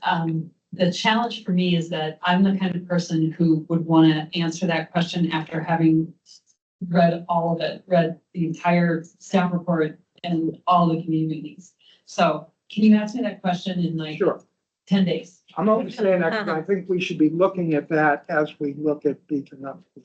Right, you're saying that we should be looking at that as we think about what's the next phase. I mean, absolutely, real time examples, right, of projects are a great baseline for, okay, what are the things this does well? What are the opportunities that are either missed or could improve? I won't look, I won't look over the shoulder of others who were better informed than I was before any decisions were made.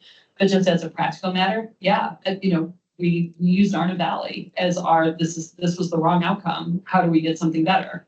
And so I think that is a great example of the kinds of things that. Which you can right across the street from. Context. Just as you.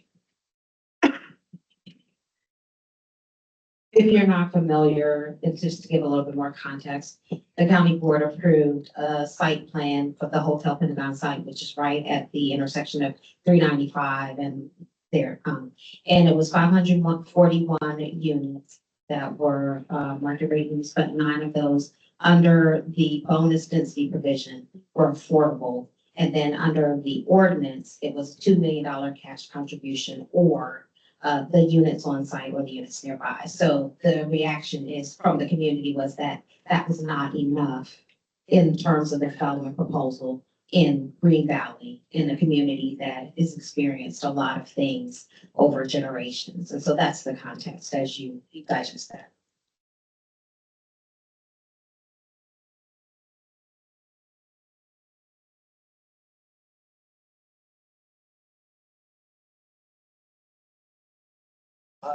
Matt Weiss, McGuire Woods. I'm a member of the working group on behalf of NAOP.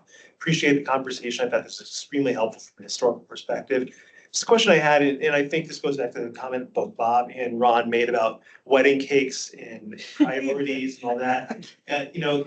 Housing is a very important part of the priorities for the county. I would say even like first among equals, frankly, from what I can tell. But during the working group discussions, was there a broader view of how does housing fit within sustainability, parks, infrastructure, all the other parts that go into a site plan project? You look outside the vacuum and working group, you're put together, or do you just really focus just on housing and just got that through? Sorry, I don't need to hog the microphone. She said hogging the microphone. So prior to the work of the working group, absolutely. If you look at the list of folks that they may not be relevant names in all the same ways, all of us were deeply involved in development approvals from all different sides of the elephant that we touched all along. So we knew that housing affordability was one set of site plan conditions in 120 site plan conditions, and that was 20 years ago, right?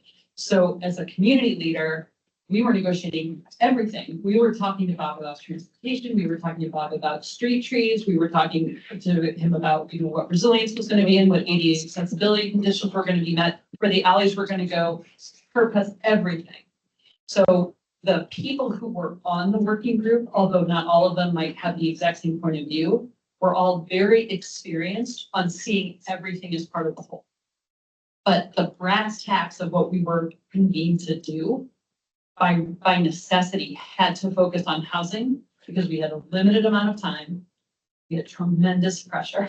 It is hard to overstate the amount of pressure that we felt, and it was temporal pressure, it was political pressure, substantive pressure, and it was explicitly and exclusively about housing. So yes, we were well informed. We came in with a holistic understanding, but no, it was all housing.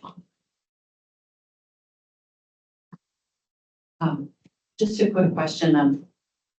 Are there any ideas from back then that you left on the table, but they just didn't work at that time that you think we ought to be thinking about?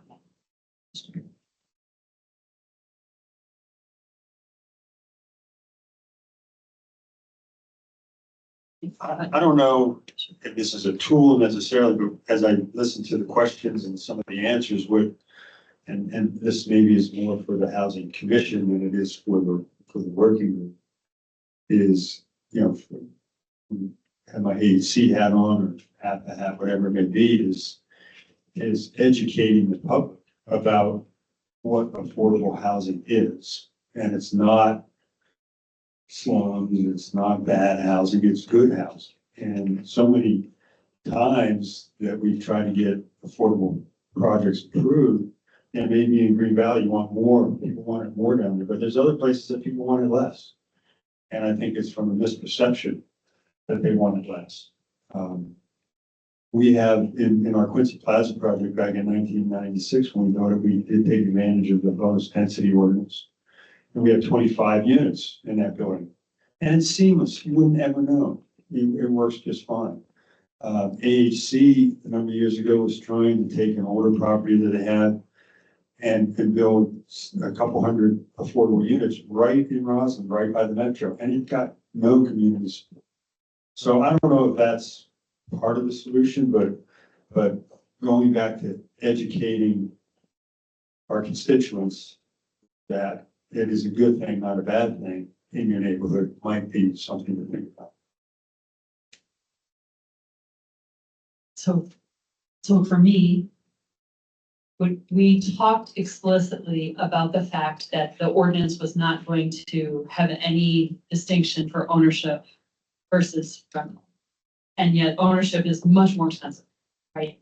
And so we knew going in that that was a compromise that we were not going to be able to tackle. So for me, the question of tenure, the question of ownership versus rental, the opportunity for having wealth creation, which is a huge part of equity as well, is something that we weren't able to accommodate in the compromise. And that's, as relevant and impactful now as it ever was. But for me, that would be another element, but equity and the ability to provide wealth creation is fundamental, I think, that anybody should be wrestling with. Let's just throw one thing out here. I don't know if it's really relevant to this question, but in terms of opportunities or things I might suggest you look at is the form-based code. If I remember, and unless it's changed, the form-based code has no housing requirements, no environmental sustainability requirements. It does. You've added some Changes to the zoning ordinance. for Now, environmental sustainability. for them to do rebuilding and then also Optional bonus density kind of thing. Okay, sorry, we don't need to get into it It's now. a recent amendment. Okay, my form-based code was created to jumpstart development along Columbia Pike. Provide the form, but not say whether it's commercial, residential, and sort of ease the process. It's administrative to a great degree. So in my view, it served its purpose in that regard. The development is there, it's coming, I would argue some of the buildings are starting to look alike too much, and it doesn't look like the RV corridor. So in my view, the form-based code needs a look at in a broader context rather than small amendments.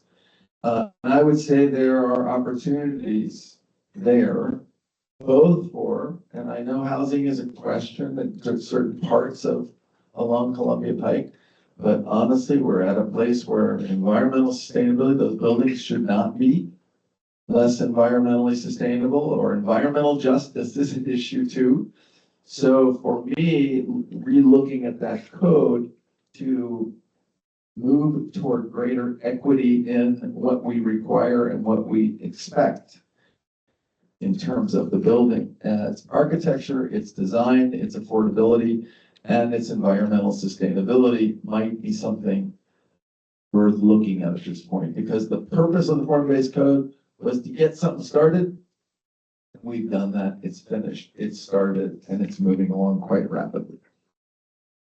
I had a quick comment that I was thinking about relative to the working group is, and I kind of picked it up from your vision statement, that just because the cash contribution option is being elected by the building community, I would like to think that you would not look at that as a negative evolution of the ordinance, right? And it goes back to what Jay said, goes back to what Melissa said about getting a bigger bang for our buck and actually getting as many units as we possibly can. But we do agree you should raise the amount, right? I don't know about That's that. obvious. There's still a lot of zeros after those numbers. But I guess I would just caution you to go into it, not to go into it with that bent. I would join in on that. Jay may have been had the short end of that previously, but I've pretty much been in that same place along the way too. It's a cost benefit analysis. And when you do some of the on-site housing and some of the high-end buildings, it's like, 2 or 3 people win a lottery. And you can achieve so much more, especially through preservation and rehabilitation. And I remember one project, I can't remember the details very well, but it was an ownership project that was townhouses, and there were like 3 affordable units there. And the level of subsidy that was going into those 3 units for 3 people to win the lottery would have provided, safe and stable rental housing for multiple times that. I can't remember the actual math of it now, but it was pretty stunning. And we worked a way to transition that project out into cash, into a more cost-effective program as well. I think what's important, given the size of Arlington, is that Arlington maintains economic, racial, and ethnic diversity within its border in as many communities as possible, but that doesn't necessarily have to mean every single building. And not to beat a dead horse, but it really is something that the advocacy community, it's a mantra in the advocacy community that we want them on site. We want them metro accessible. And I do think that requires some education and discussion within the housing advocacy community here in Arlington to better understand the implications of that. And I think they do need to be metro accessible. So coming up with strategies and incentives to get more affordable units on metro to take advantage of transit-oriented development, I think that is something really worth looking at. With that, I want to open up our question and answer portion to the general public. So we'll be taking questions from the audience now. Okay, Josh Ambler, learned a lot from these great presentations. Thank you very much. My question relates to the points raised by Bob and Jay on changing zoning ordinances. From Bob's point, I'm still not clear why there needs to be a zoning ordinance change to accommodate population growth in Arlington. I've been looking through this annual Arlington profile, and it seems to indicate we can accommodate growth along the corridors quite easily in the next 10 or 20 years, presumably under existing zoning ordinances. In terms of Jay's point on missing middle, from the equity perspective, that was not going to produce anything more than market rate housing. So why is that needed, particularly if we can accommodate growth along the corridors? Very much. A short answer to that, the reference I was making to the zoning ordinance is it's related to heights. And our zoning ordinance, there's portions of it that are pretty old too. So just taking a look at that. But again, for the bonus density program that Arlington has, a lot of times it's not employed because you can't get the height in the buildings. So if we can look at the zoning ordinance along the corridors where instead of, again, 13 stories, we get 16 stories or whatever it may be, there might be some opportunities there to allow us to increase the supply and could add more affordable units. Thanks for that clarification. Yes, I probably shouldn't have brought up missing middle. But, I've been all over on that one because I think, the short for me is that I had issues with it from what I thought it was going to be. I thought more about it. I've been back and forth, but I've come to believe that it's a good thing, what the board passed. And I still think there are opportunities to increase the density along the some of the larger roads, what do we call it, arterials that don't have high density right now, which is, I think there's still opportunities there. But when you see the size of some of the huge homes going in, and you can get 4 units of smaller size within that property, I am for that. I'm not for a 6,000 square foot home if I can get 4 1,500 square foot units in it. It provides an alternative. It's not necessarily going to be affordable in the way we are all talking about it, but it is going to provide a new alternative, an option for a part of our community or the future community that we need to provide for here. Otherwise, that middle part of this community is going to disappear as well. Hi, Carmen Romero with APA, aka True Brown. I want to start off with saying thank you. I think the work that you all did 20 years ago, it's been a blueprint for this community to really be leaders in this region and nationally in terms of how to bring affordable housing at scale. And, you know, it's truly brilliant. And to hear you guys talk about how that happened in such collaborative fashions, and Ron, I can assure you, we still do not do easy. So your legacy lives on. And I do agree with you, Bob, that by, you know, the cash option has really not only created leverage, but added the ability through an AHIF process and NOFA to push things like permanent supportive housing, deepening AMI levels, ensuring location by giving points if you're near transit. It has also extended the term of affordability beyond anything that you would have gotten in a 30-year site plan condition. Now my question, as I've now started doing affordable housing in other jurisdictions, there are other things that we can learn from other jurisdictions. You know, the one thing that I've wanted is an ability to get tax abatements for the development of affordable housing so that we can borrow more and reduce the need for AHIF. But everyone tells me the Dillon rule will not allow it. Is that true? And if it's not true, how can we make that possible? I think that the Dillon rule does, sorry. For the folks, yeah. I think that the Dillon rule does control how and what we can tax. Is that right, Tad? Yes. Doesn't mean it can't be changed, right? So there's, that might be an opportunity for conversation. And Carmen, I would say, call me. Like, let's talk about what's possible. We have some questions that came in online we want to address. Okay, first we have a comment from Susan Bell. She says, after 20 years, it would be worthwhile to look at the ordinance and consider which elements of the development review process are limiting production of affordable units. Some site plan conditions create significant burdens for affordable housing providers relative to available funding sources. Hi, Susan. Good point, Susan. Good point. Okay, and then we have a question, and it's from another member of the work group, Catherine Scruggs.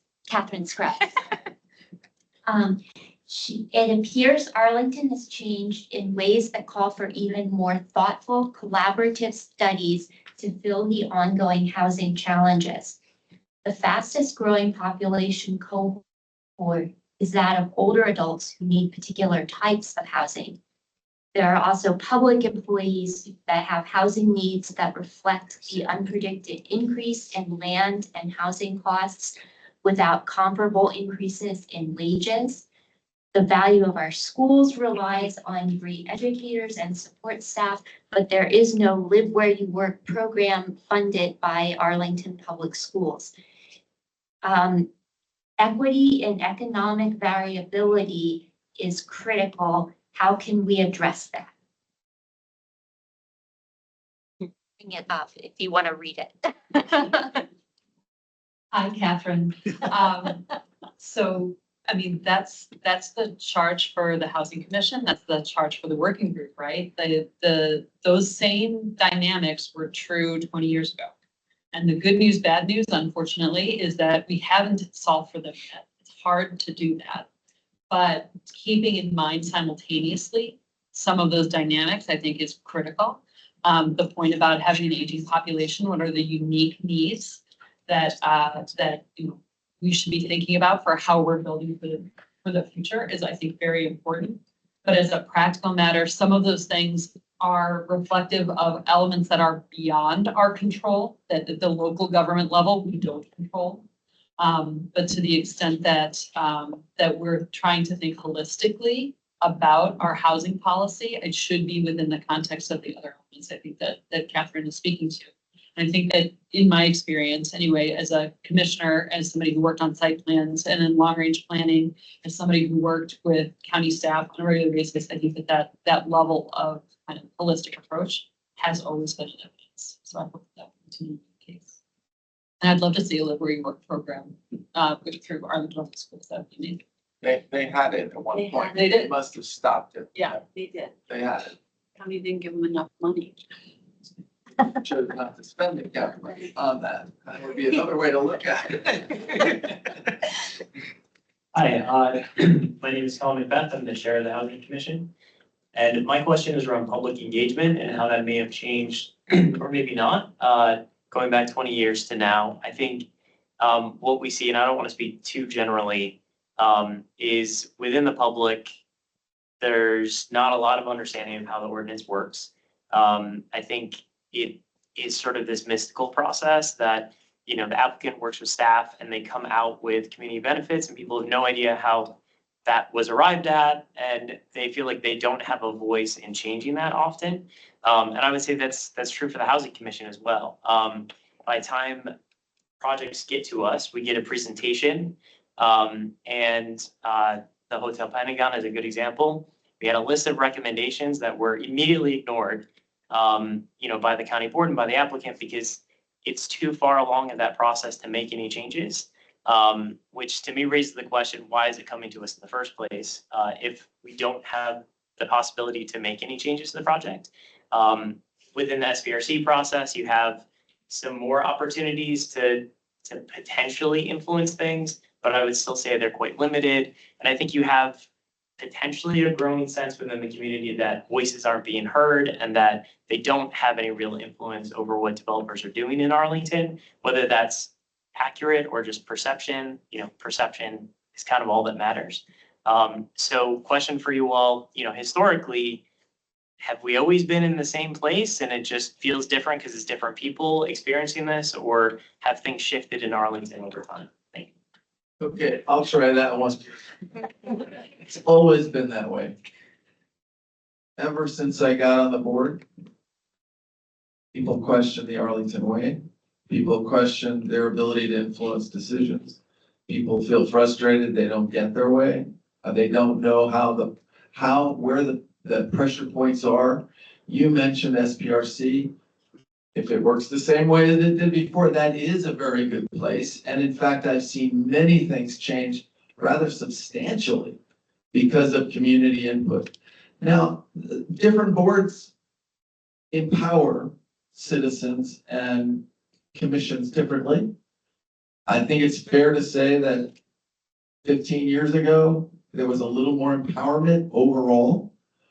And at some level, it was good, it was healthy. At another level, you know, the loudest voice meant that it wasn't always equitable or equal or consistent in terms of outcomes.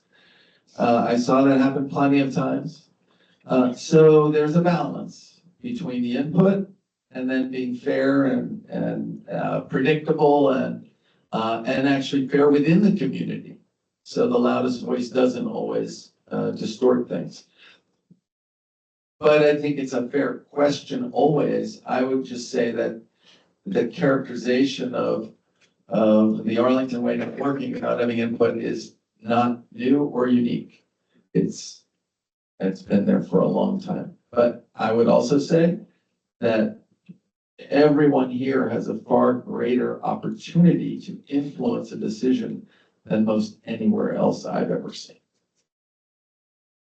I really appreciate this question. At the risk of offering a different point of view, and as someone who advocated to the chairman on a number of different issues over time, I will say that when I got my start as a community advocate, it was at a time where we had very similar feelings to what you just described. And none of us, when I say us, I mean the generation of people that I worked with who helped teach me the Arlington way from a community perspective. We also felt like there was a lot of command and control over kind of what we learned and when we learned it. And very little opportunity to advocate to commissions because commissions themselves were learning information when it was on the agenda. It was pretty late in the process. So what the generation of folks who helped steward my education, what we decided to do was to set aside the fact that we didn't all exactly agree on how tall the building should be or what color I wanted a purple building and you wanted an orange building. What are we going to do?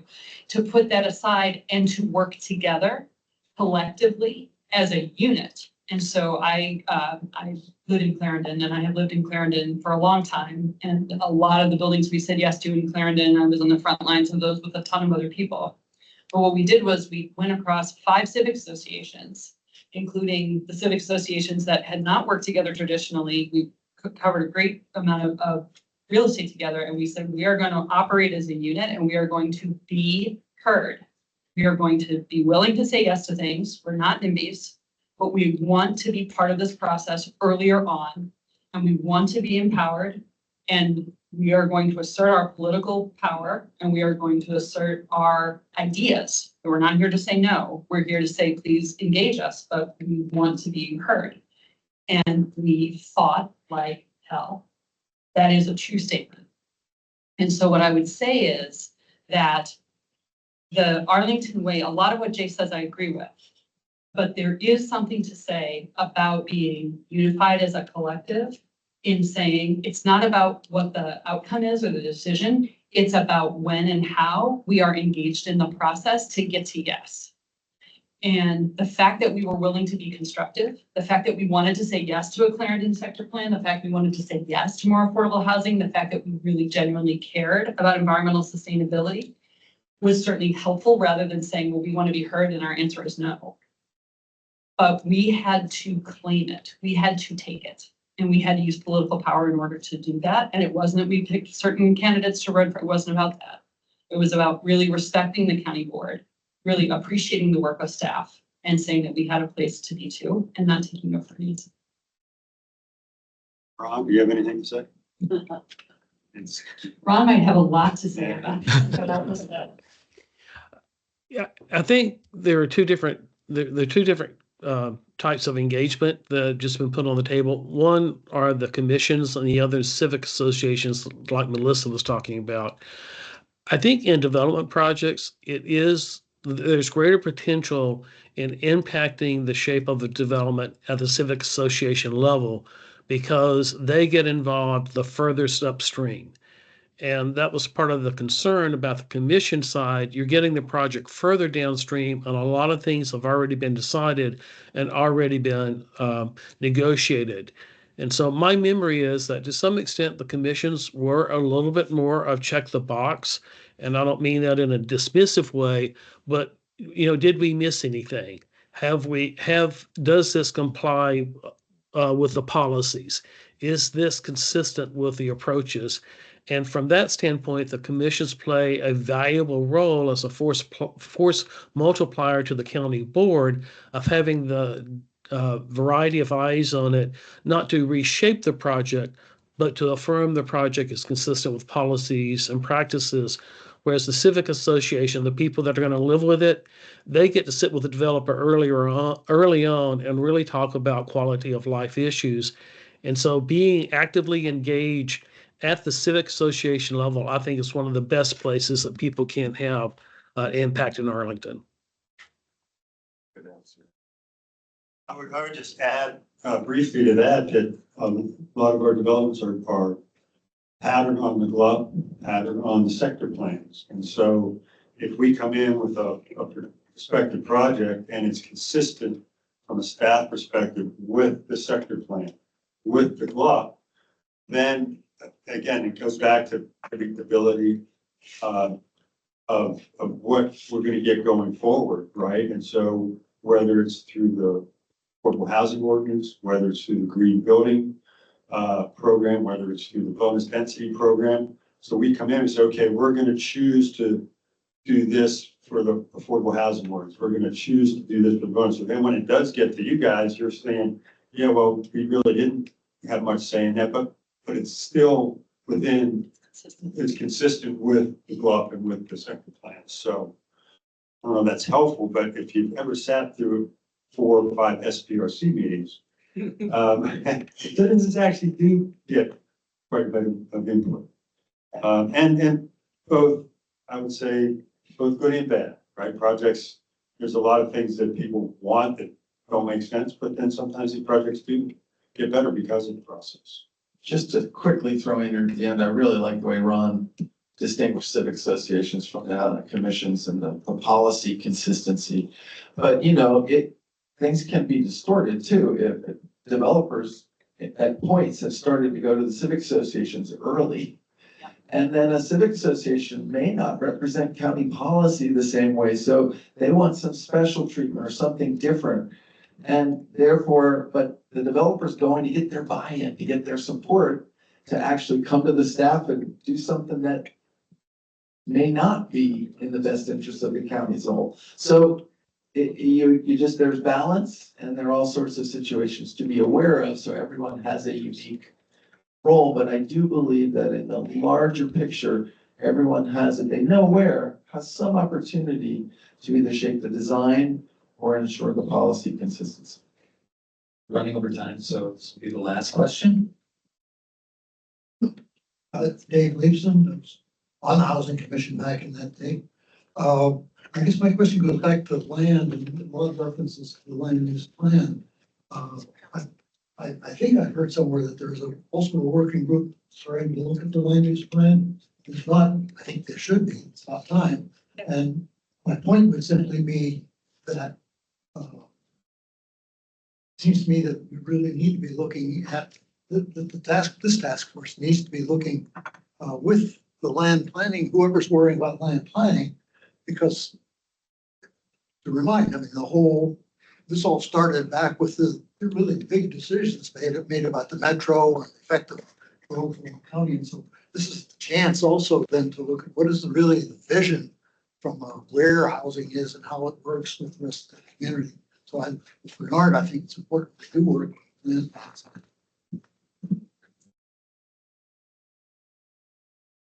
I'll just quickly note that we are getting ready to start public engagement on an update of the county's comprehensive plan.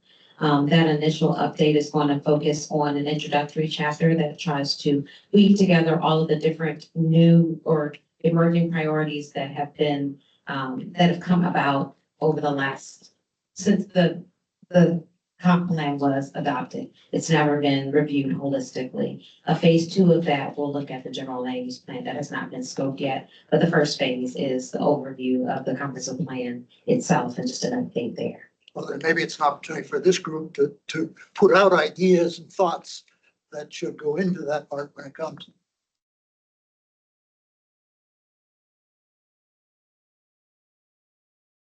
Looking at you. Yeah. Thank you so much for all the excellent questions, and thank you again to our wonderful panel and to the participants online as well who joined us this evening. I know it's not a typical thing to jump in at a meeting at 7 p.m. on a Tuesday and stay around until a little after 9, but I really appreciate you all sticking with it because it's of great importance to the county. And this is the end of the beginning of not only this process, but also a public engagement. So I thank you all for your participation tonight, and I look forward to your cooperation with us moving forward as we figure this out. Thank you.